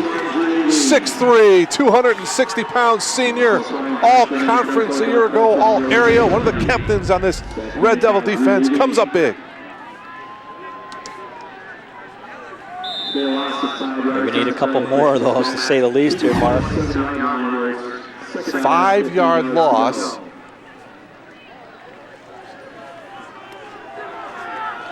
Back to about the 28-yard line. 2nd and 15 for Nicholson and Brother Rice. Straight drop, Nicholson, now under pressure again, breaks Pilcher's tackle and finds an open Ryan. Boy, how did he get out of Pilcher's tackle? He did a great job of stepping up and finding an open Ryan. You look at it here again, you'll see him feels the pressure coming from that left side. Pilcher again reaching and was up high initially. Just avoided him, stepped around him, stepped forward, and got enough on the football to get it out to his receiver for the catch, although he had to slide to the ground to make the catch. Just outside the 20, Steve, so it's 3rd and 8 for Brother Rice. Nicholson now looking to his right, and it is incomplete. Dwyer, the intended receiver. It'll bring up 4th and 8. And 8 yards to go. Nicholson on the afternoon, 15 of 31 for 239 yards. 4th down and 8 for Brother Rice. Your Coach Nye? Well, you're thinking field goal here. It's about a 37-yarder. And indeed, that's what they're going to do. O'Keefe has shown he's got a strong enough leg. Dave O'Keefe trying to bring his Crusaders to within a point. 37-yard field goal attempt. Steve mentioned not much of any wind to speak of. Missed it. And he pulled it right. Yep. He pulled it right. So the missed field goal by O'Keefe. The Red Devils dodge a bullet. They stay on top, 21-17. They get the ball back, 1:41 remaining here in the third quarter. Yeah, he hooked that one, to say the least. And I tell you what, I don't know that he was essentially ready. It didn't look like he was completely ready, and the ball was snapped already, and he had to go and rushed through it a little bit. It's just like taking your golf swing a lot of times with the leg. It's the same type of thing. You see Hinsdale Central's road here to the finals. Their tough, hard-fought victory over Willowbrook, and then the emotional victory over Homewood Flossmoor. And the numbers individually on their leaders for that game. Here's Boyke. You see that number 51 on PJ's right arm. That, of course, is from Mike Tam, the offensive lineman who tore his ACL and MCL in practice. Yeah, he was a starting center when we did, week 4 against Downers North. Britt Lewis now taking over One way to Mike. honor your teammate, though, who's on the sideline, crutches. Mike Pepper with the tackle on that last play, by the way. And now we're going to have movement against Hinsdale Central. Be a 5-yard walk-off against the Red Devils. Ball start on the offense, 5 yards. Well, Mark, second and 11. It seems to be more and more a common injury, although it's not anything common, but you tear the anterior cruciate ligament like that, that's bad enough, but then you get the meniscus tear in there as well, the MCL part of it, it's on both sides of the knee. That's a lot of rehab. Under a minute to go, third quarter, 2nd and 11 now after the 5-yard walk-off for Joe Bozich and the Red Devils. Bozich under pressure again. It's Mike Pepper, and Pepper brings him down. Boy, Pepper has been getting in on a couple of plays here now with 30 seconds remaining. You can see the turf come into play here, the slick conditions. He rolls to his left, and right there Ansis throw on the brakes and kind of slides a little bit. Can't react quite quick enough to the fact that Pepper was coming up with the pressure. 3rd down and 19 here for Hinsdale Central. You got to be careful here. Bozich out of the shotgun, probably the last play of the quarter. Bozich now throwing to his right, looking for Hubbard. Oh, diving effort. Dwyer was there on the coverage, along with Pat Harrigan, but that is the end of the third quarter. Incomplete pass. And we have played 3 quarters of football here at Dickinson Field here in Hinsdale. The Red Devils, as Joe Bozich trying to find Mike Hubbard on the far side. And a nice play there defensively by Dwyer to knock it away. Red Devils by 4. Fourth quarter coming up.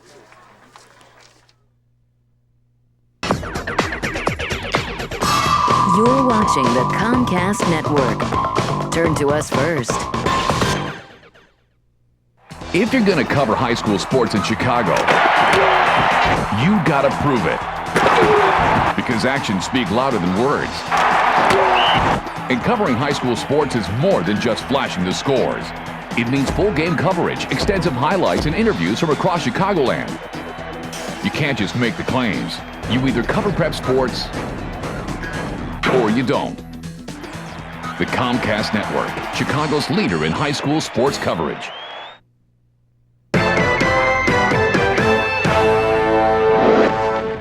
Welcome back to Hinsdale as we are getting set for what should be a pretty exciting fourth quarter. Third quarter wasn't as exciting as Hinsdale Central wanted it to be. Coach Tom Lombardi mentioned before our second half started, he'd say, hey, we got to put a couple scores on the board to win this thing. And they didn't have any success offensively in that third quarter. The 3 series that they had four plays basically and out. The second one, they had the punt, the fake punt. They had to go after 3 plays, and which was stuffed by Brother Rice. Now this one here again, they went basically 3 plays and out again. They're going to have to punt the ball away and give Brother Rice good field position this time. Yeah. Another playoff action at the end of 3 quarters. It's Downers North 19, Morgan Park 7. Mike Hubbard from his own goal line now. Dwyer standing at the 46 of Hinsdale Central. It's a short punt. Dwyer's going to come up and let it roll, and it will get to the 40-yard line. Brother Rice, excellent field position here to start the fourth quarter. They trail it by 4. 29-yard punt. See how the Crusaders got here, that victory over Thornton, 24-12, and then the shutout victory over Downers Grove South, 17-0. And again, we mentioned some of those numbers for Nicholson, Dwyer, Serio, all coming up big in that game and taking care of the Mustangs. This defense that is really, I mean, they registered 3 shutouts, a couple other really good opponents only scored 3 points, 2 points. In that rugged conference they play in each year, and here they put up a shutout in the third quarter and changed the momentum of this game. So 1st and 10 for Nicholson. They reverse it. Dwyer is going to go to the air. Oh, what a great defensive play. He wasn't sold. That was Garrett Sosnovich, the linebacker. Wow, the Crusaders try a little reverse. We'll take another look, but Sosnovich was all over Dwyer. Well, we got a flag on this near side and right in front of the Hinsdale Central bench. Could be an offsides per se, but see, there's a flip to Martin. He gives it back the other way, Dwyer. And before he just wanted to set up and throw, got hammered. Will assess 5 yards. Oh man, well, sideline warning, 5-yard penalty against Hinsdale Central. Boy, oh boy. I know they gave both sides a warning, which was the right thing to do. But, boy, I don't know. Well, they've given Brother Rice that penalty already earlier this game. Yeah. That was a huge time for that to come out here, though, again. So it'll be 2nd down and 15 now for Brother Rice. Nicholson. And, boy, that looked like some contact there by Kurkowski, but the pass is incomplete to Dan Got to be Neville. a catchable pass, though, Mark. Let's go down to Kenny McReynolds. Guys, you talked about that being a bad call. I'm standing right here by the Hinsdale bench. That may be the worst call I've ever seen in football because the guys jumped up and down after the play was over. It had nothing to do with the play. The play was over. The guys were celebrating. That was just a terrible call by what has been a good officiated game. Okay, I thought it was well after the play, but the official's saying things differently. Nicholson going deep to Dwyer. Oh, what an effort. Kurkowski was there with him. Oh, but what an effort by Tom Dwyer. Couldn't come down with it. We'll see it again. Moments ago, he made a great defensive play in knocking the ball away in a dive. This time, he jumps a little early, jumped right, maybe a little early. Could have gotten one more stride out of that, maybe a little better elevation to go get the football. But just enough defensive pressure to make him drop the football. Well, Dwyer now. Check that McEldowney, and now another flag comes out as McEldowney getting ready to punt it away. And we've got an update third quarter. He's going to wave it off. Downers North over Morgan Park in the third quarter, 19-7. So Coach Wander and the Downers Grove North Trojans look to continue their unbeaten season. McEldowney. Good spiral punt, and this will bounce, and it will just barely get into the end zone. It'll be a touchback. Pretty good diving effort there by Joe Gibson right at the goal line. But it'll be 1st and 10, Red Devils from their own 20. As they try to get back to where they were last year, and that's to the semifinals. Well, the home faithful on their feet. They know that they've got to get something going offensively this time. They've got to put a little more of a cushion between them and Brother Rice right now. They've got to get a good sustained drive here, run a lot of time off the clock, get some points out of it as well, make Brother Rice have to score twice. That's the key. So you got to get at least 3. High formation here for Bozic, and the give is to Boyke. And PJ on forward progress. We'll get to see what they mark. It looks like the 24, 4-yard pickup. Hard fought 3 yards for PJ. Tell you what an effect that penalty had on the Hinsdale Central side I don't think there's an empty spot on the bench now. Every single player in the Red Devils is just seated. And those who are standing have moved all the way back onto the running track here to stay completely away from the sidelines. 2nd and 7 for the Red Devils. Opening moments of this 4th quarter. Boyke looking to throw. And Dwyer picked it off at the 42-yard line. Well, we got a flag on the play right at the line of scrimmage mark. Could be a holding anyway to bring that back. But I tell you what, Dwyer didn't go for the fake because I tell you what, Boyke was a little too short. You didn't really even see him behind the line of scrimmage move that way to the football. Holding. A red. Refused. First down. Wow, holding against Hinsdale Central. Obviously, Brother Rice will refuse it. Here's another look. See the shovel pass out there, and it developed pretty quickly. Dwyer never really fell for the fake, thinking that it was a run anyway. He was back there and in coverage and just went back and got the football. So in essence, it ends up basically as if the Red Devils had to punt. You know, run 3 plays and just punt the football. Again, get the football about the same position to the Crusaders that they probably would have gotten anyway after a punt. Touched on the Red Devil defense, Steve, needing a rest. Well, they're right back out there. And it's Martin. And Martin will get close to midfield. Gain of about 6. Alex Perkowski, the corner, brought him down. Here's another look. Good hard run again by Jerry Martin. Picks his way, fouls his blockers there. He puts his head and shoulders down. And he even pushed off. It looked like on a Red Devil. He was on the ground there. He stuck his left foot on him and pushed off as he was running. Making his way, fighting hard to pick up the 6 quick yards. 17 carries for Martin, 65 yards. Picks up 6 there, and he gets it again. Martin about 2. That'll bring up 3rd down and a couple. Sosnovich was there on the tackle.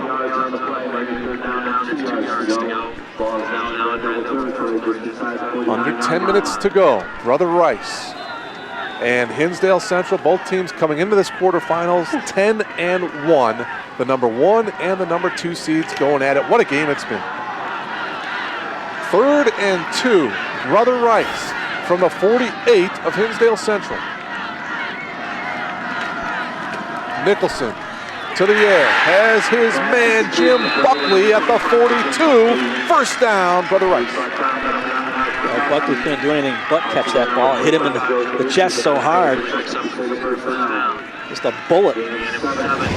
Right into the breadbasket. Hit him hard and he held on to it. First and 10. Took the hit after that. At the 42 of Hinsdale Central, we come up on the 9-minute mark. 21-17 Red Devils. Nicholson again to the right side, and again the intended receiver, Jim Buckley. This one is incomplete. 2nd and 10. Nicholson on the afternoon so far, 16 of 35, 246 yards.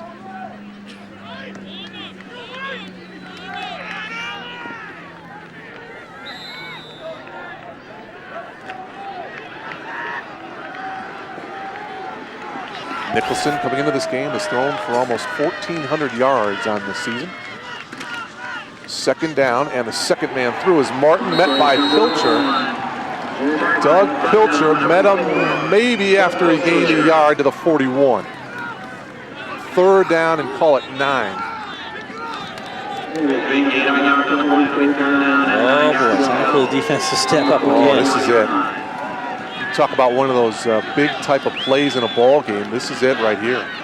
Got 8.5 minutes on a running clock to go. You stop them here, get the football back, and you can kill that clock. With a few, move the chains 2-3 times maybe. 3rd and 9. Nicholson, bootleg to the right. And Nicholson will get brought down from behind. It looked like Bill Duffy, number 80. Bringing him down. No gain, 4th down and long now for the Crusaders. And in comes their punting unit, Dan McEldowney. See the pressure. Boy, Duffy only a junior, I believe. Boy, Bill Duffy. Oh, he is a senior. Yeah, he's a senior. 6'1" senior. Good foot speed in that defensive end position to get out there, fight off the block, and chase down the quarterback. McEldowney Gets off another pretty decent punt. Fair catch is called for at the own 10-yard line for Hinsdale Central. Boyke with the fair catch, and the Red Devils will take over. 7:34 remaining in this 8A quarterfinal matchup. A lot of time left. I know I said, hey, they could run a lot of this clock out, but I tell you what, if you're Hinsdale Central, yeah, you got to move the chains. You got to move the chains 2 or 3 times here and run some time off the clock. Take a look. Actually, that should be Downers. I wish that was Downers Grove South, 11-0, but it should be an M there. It should be Downers Grove North, 6-0 and 11-0 overall, and then Hinsdale Central, Clembard West, a fine year at 8-3, and the rest of the West Suburban Silver. Oh, there they go. All right, you can't get anything past that crew, I tell you. Well, they're quick, that's for sure. Well, now, yeah, Joe Bozic wants to call a timeout here. So the Red Devils burn one of their 3 timeouts here in the second half. Oh, you mentioned Downers Grove North, and you updated them just a moment ago, 19-7, their lead over Chicago Morgan Park. And you mentioned earlier Oswego, and a common opponent there was Batavia. Batavia and Morgan Park, little connection there. I'll get to that in a moment, but there you see the Chicago Catholic Blue Conference. And St. Rita, Brother Rice on top there, 4-1. Providence Catholic 3-2. And they got knocked out by Minooka last night. Loyola Academy, Mount Carmel, both those schools are knocked out of the playoffs early on. St. Rita still in it. St. Rita only 1 loss. That loss to Providence in week 8. 1st and 10 after the timeout here for Joe Bozic and the Red Devils. And St. Rita's at Bennett Academy today. P.J. Boyke, a lone setback, and Boyke will get the call, but a flag is thrown before they can hand it off, and another delay of game. How about the Bennett Academy Red Wings? The number 8 seed, still in it. 8 seed in their quadrant. They give you that shade to 5 Here momentarily from Clifton Rogers, our referee. Dead ball, encroachment on the defense. Oh. So against the Brother Rice, a 5-yard walk-off.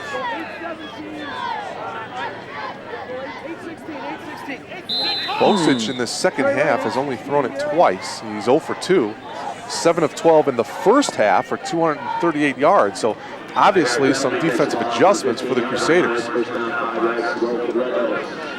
And another 1st and 5 now here for the Red Devils. Bozic handing it off to Boyke. Boyke has a first down across the 30, and he's brought down from behind at the 35-yard line by Pat Harrigan, but a first down for the Red Devils. Now we got a flag to bring that all the way back. Man. Flag back to 15, and is indeed against the Red Devils. Wow. Wow. Costly mistake. Back and forth we go, yes. Both teams. Where do you want to go, Garrett? Spot. Go. Oh. We got to hold number 2. Number 2. Well, he said that hold was on Sosnovich. Garrett grabbed at a defender as Boyke quickly took the pitch to the outside. I started to allude to Morgan Park, though, in Batavia, a little connection there. That whole coin toss thing, Mark, remember that? Bulldogs, Batavia were chosen by the Illinois High School Association as the heads. Rock Island was designated as tails. What was the call? And the Bulldogs lost that coin toss, so they were the smallest school in 7A, where Rock Island stayed in 6A. But Morgan Park, their only loss of the season was to Mount Carmel. They're tying it back into this conference. I'm just trying to work that 6 degrees of separation thing that you still don't quite understand. I'm going to have to take a class on that. Do you teach it, by the way? No, not very well. Okay, 1st and 13. Bozic. Oh, it's picked off.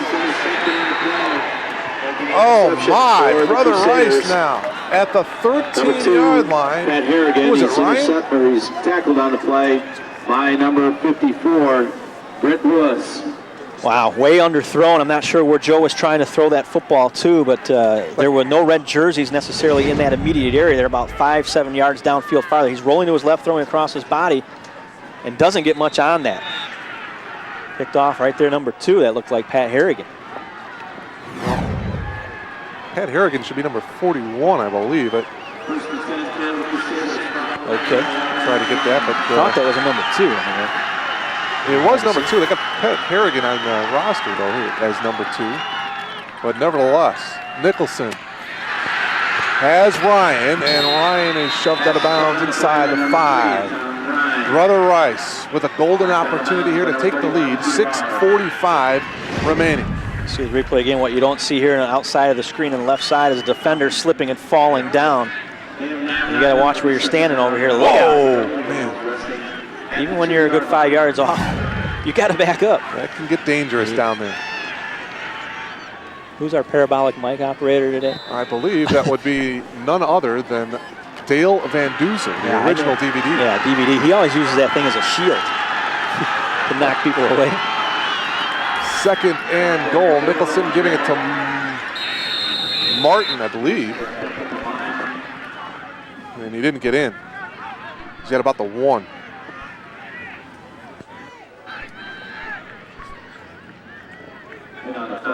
Six and a half minutes to go. Brother Rice punches it in here, which it looks like they have a very good opportunity to do. You've still got a lot of time to work with. Well, they do spot it just outside the 1. It's about just outside the 2. Can still pick up the first down. Well, now the officials call timeout. They want a dry ball out there, I think. Well, I think they want to. Yeah, they can still get a first down.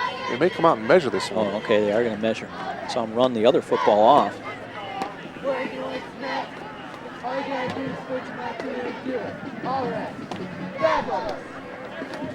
Well, you see a really good shot of it here by our crew. About less than around a foot. About the length of the football itself. Gain of a half a yard on the last play. It's going to be a long storied history of Hinsdale Central, or Hinsdale football in general. They didn't become Hinsdale Central until 1965, but 78 years of football here for this school. They've won 60% of their games. 376, 249, and 20 ties over the years. Well, they're in jeopardy here of losing the lead. 2 turnovers in this 4th quarter by the Red Devils. 3rd down, you saw how long they had to go to get the first down. Nicholson giving it to Martin. Martin is in. Touchdown and a flag after the play. Yeah, flag at the very end. Jerry Martin, 2 yards out, Steve, gives the Crusaders the lead momentarily. Thrown right at the feet where the tackle was made. That is good. Dead ball. Face mask. Yep, face mask. On defense. Against the Red Devils, a face mask, so the touchdown is good by Martin. 23-21, Brother Rice. And now Dave O'Keefe will come in for the extra point. And a very important extra point to make that 3-point spread, because the Red Devils have a pretty good kicker themselves. All you got to do now in 5:58 is get in field goal range.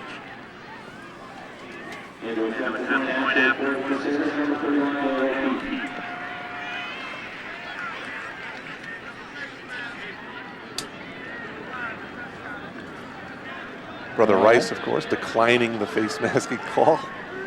Officials taking a little bit of time here to sort that all out a little bit.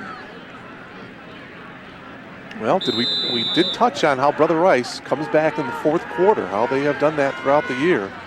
It's a big kick right here, Mark. Coming back again here in the 4th quarter, here in the quarterfinals. And this extra point is good, so they do have the 3-point lead. 24-21. 21 unanswered points by the Crusaders. If you recall, they were trailing 21-3. Yeah, with just about 30 seconds left to go in the half. Yeah, they've come all the way back. And now it's Hinsdale Central's turn to be the comeback kids here. 5:58. Like I said, again, you don't have to necessarily get a touchdown, although of course you want to, but you just got to get yourselves in field goal position, field goal range to tie this game up. 2 running touchdowns by Jerry Martin. 6-yard touchdown pass from Nicholson to Tom Dwyer here in the second half, and Brother Rice taking the lead here. There you take a look at the scoring drive. Martin, by the way, 20 carries, 69 yards after a 19-carry, 53-yard performance last week against Downer South. A couple of young ladies are still having a pretty good time, although their team is down right now. I think she said that sounds like victory, though, there. She's telling me we're going to win this one. Loud and clear. Come on, PJ! So Dave O'Keefe tees it up for the Crusaders. Boyke and Alex Perkowski are back for the Red Devils. Hinsdale Central trailing by 3 here. Sorry, Mark, no wind at all to speak of anymore. We had a little bit of a breeze going toward the north early on in this game. Not a whole lot, and now there's none at all. Keefe, left-footed kick, pretty decent kick. Alex Perkowski backpedals to his own 2. Across the 10. 15, and he'll return it close to the 19-yard line. And so Hinsdale Central now with 5:53 remaining and trailing by 3. You see some of the Brother Rice faithful on the far side. They're pretty excited right now. Here's the return by Perkowski and a pretty hard hit right there. Oh, yeah, 45, Joe Taylor. Taylor. It's a hard hit indeed. That's what those special teams guys live for, to get a good hit in.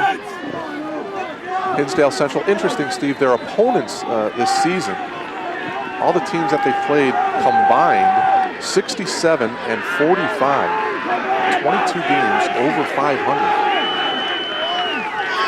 Tough non-conference schedule. They had Willowbrook, Downers Grove South, of course the tough West Suburban Silver Conference, gearing them up for postseason. Bosic across the middle. He's got his man, Mike Hubbard. Hubbard still going as he spins around to the 40, now brought down finally at the 44. 25 yards to Mike Hubbard, then a first down for the Red Devils. See it again here. Wow. Looks for a couple different receivers, sees his man coming across, a little slant pattern. And there, just the extra effort. They're trying to strip the football away from him as well. Hubbard doing a great job keeping both arms around the football, and keeping the feet moving and fighting for about 5 more yards. Mike Hubbard coming up big. 1st and 10, Hinsdale Central, 5:25 remaining, plenty of time. Bosic out of the gun. Bosic, now he has to cover up, trying to get rid of it, but he cannot. Bob Nelson with the sack.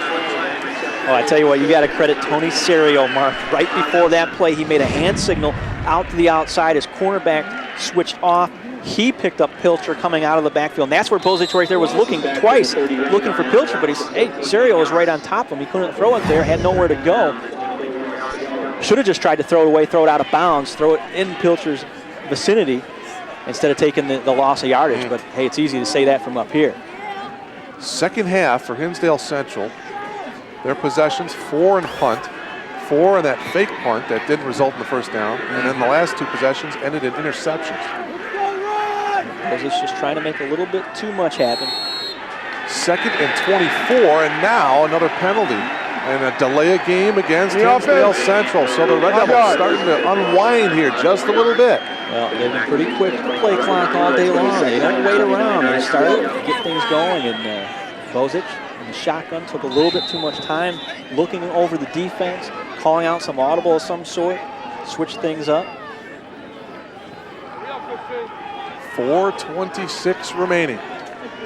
Mark Perkowski over on the sidelines trying to stretch out. Looks like he's maybe cramped up or something like that between the hamstring or calf muscle.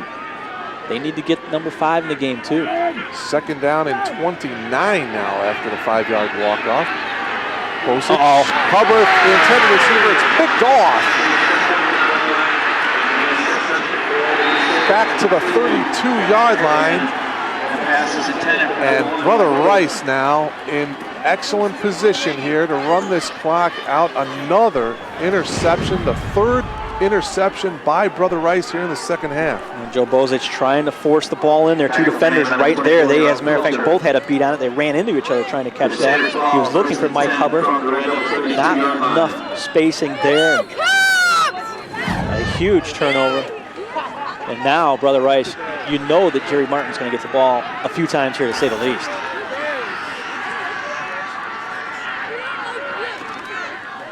Pat Harrigan with the interception for Brother Rice. Well, there's one handoff. The clock continues to run. Some folks have seen enough. They're going to try and beat the rush of traffic out of here. With 4 minutes, under 4 minutes now on the running clock. And well, there's still plenty of time left. 30-yard line, 2nd and 9 for Dan Nicholson and Brother Rice.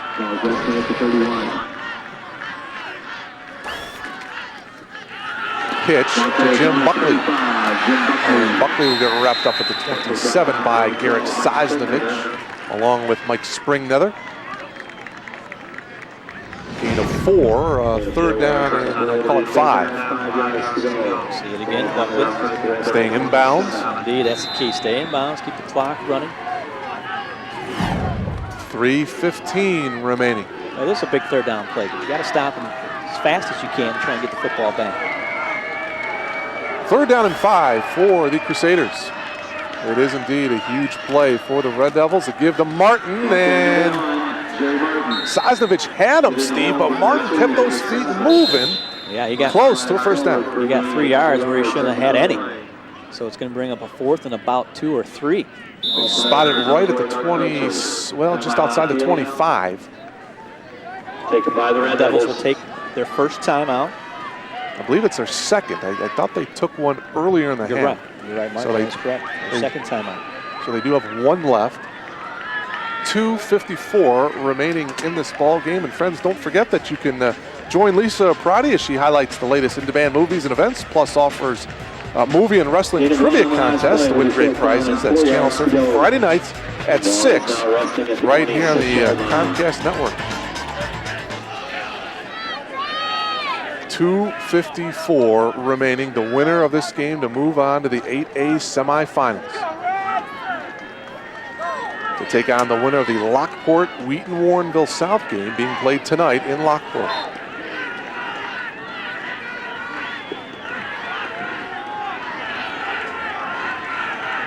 Ready to go here after the Red Devil timeout. 4th down for Brother Rice. Dan Nicholson handing it off. It looked like Wire, the ball carrier, and he got to the 30, or I should say the 24, didn't get it. Nope, there was not that surge up front, that offensive line that Brother Rice is accustomed to, and he only got about 1.5 yards, 2 yards at most, when he needed a good 3.5 to 4. Nothing fancy about it. They just tried to bowl their way forward to get that first down, and they're going to give the Red Devils an opportunity here. 2:50 to go. It was Jack McGrail, number 9, who got the call. So here we go for the Red Devils. Trailing by 3. 2:50 to go. They got 1 timeout remaining. And again, you don't have to score touchdown-wise. You just got to get in field goal range. And he's been good anywhere around 35 to 40 yards here in the last 3 weeks. Bozich out of the shotgun. Boyke is to his right. Kind of a low snap. Bozich now is going to step up, and he slipped. Back at the 19. Hurry up offense for the Red Devils.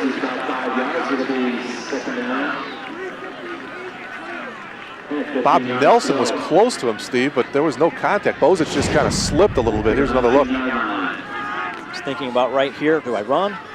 Now do I run here? No. 5-yard loss, 2nd and 15. Bozich, again, yelling out the play, stepping back to the shotgun formation. And on the quarterback draw, he goes up the middle and runs into Chuck Manthei, number 73, to the 25. Another look as we are at the 2-minute mark. Again, he didn't necessarily sell that very well, Mark.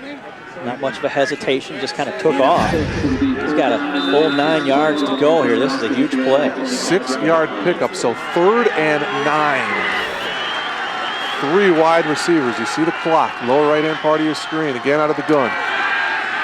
Bosic with plenty of time. Now he gets shoved out here to the near side, and pass is complete. Lieber, but he's still 4 yards short. With the reception at the 31. At the 31-yard line. No, about 3 yards actually. 4th and about 3.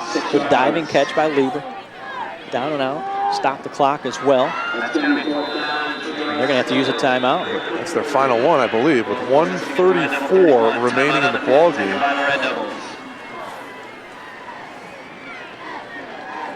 24-21 in favor of Brother Rice.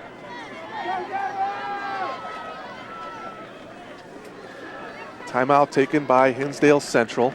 Their final timeout, the Red Devils, as we mentioned, 10-1 coming into the season, or coming into this ball game, I should say. Their only loss coming in week 4 to Downers Grove North, 14-7. And as for Brother Rice, they are also 10-1. Their only loss coming in week number 9 to St. Rita, 30-0.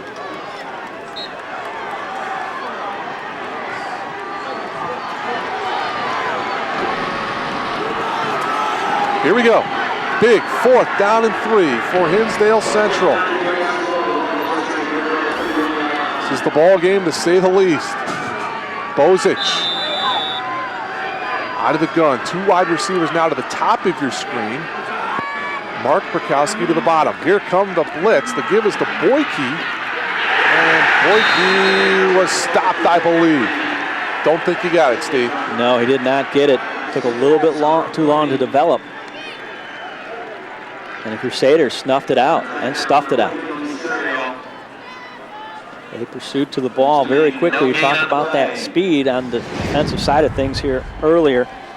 Boyke's got to get the football, and he's got to come all the way across and then try and turn upfield. And The Crusaders take over on big hit right in the inside there. Looked like number 71, Mike Pepper, made the hit. And now the Red Devils, without any timeouts, Brother Rice can just run this clock out. Run 3 plays, that'll be it. Well, you go to a knee here, and the main thing is hang on to the football. You know, that's one. They'll do that 2 more times, and that should be it. Yeah, get a clean snap off. We're okay. We saw it last year. And nothing is impossible, but not very likely. We did see it last year where Stevenson almost fumbled the snap going to a knee at the end of the game against Wheaton North in that semifinal game. Almost gave the Falcons the football back with 15 seconds and a chance to win it. 2nd down for Brother Rice, just over a minute to go, and Nicholson will take a knee once again. Let you know that this afternoon's game produced and directed by Andy Zielkowski, our technical director Ken Masters, our audio operator, by the way, Joanne. It was Joanne Friedhoff, now it's Joanne Bauer. She recently got married on October 19th. Congratulations to Joanne and her husband Troy.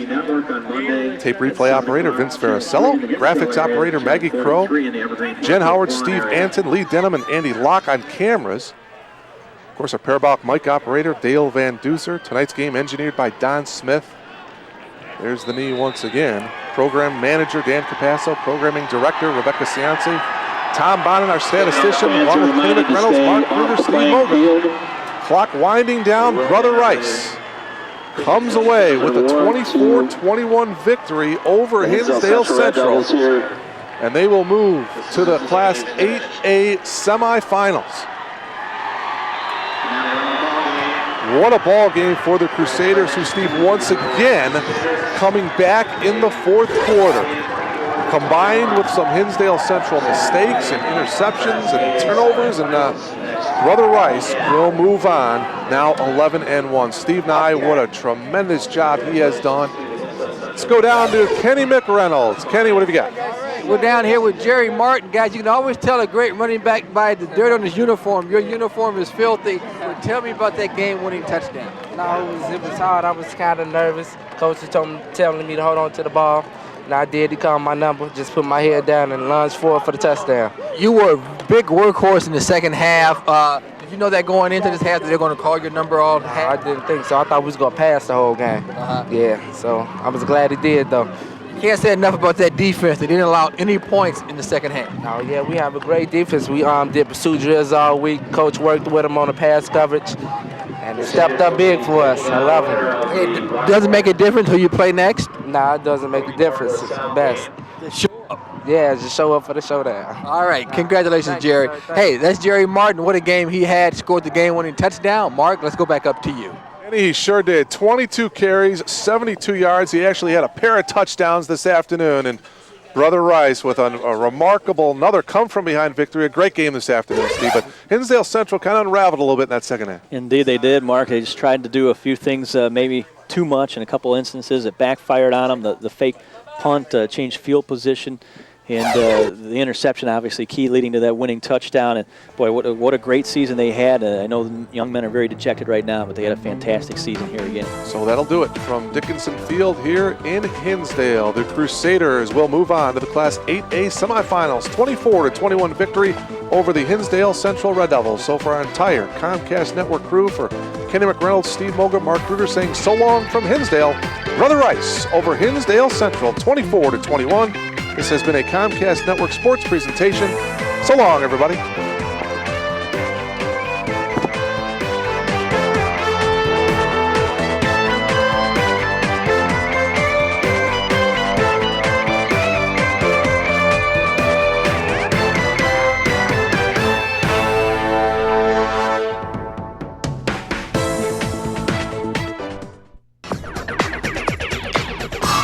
You're watching the Comcast Network. Turn to us first. And so, after due deliberation and much hard work on the part of both agencies, we've decided to award the contract to Abercrombie and Teetwiler. What? You gotta be kidding me! Bad call, jeez. This is pathetic! Those ads went out with dancing cigarettes. What are you, blind? What are you, deaf? What are you, out of your mind? Fixed.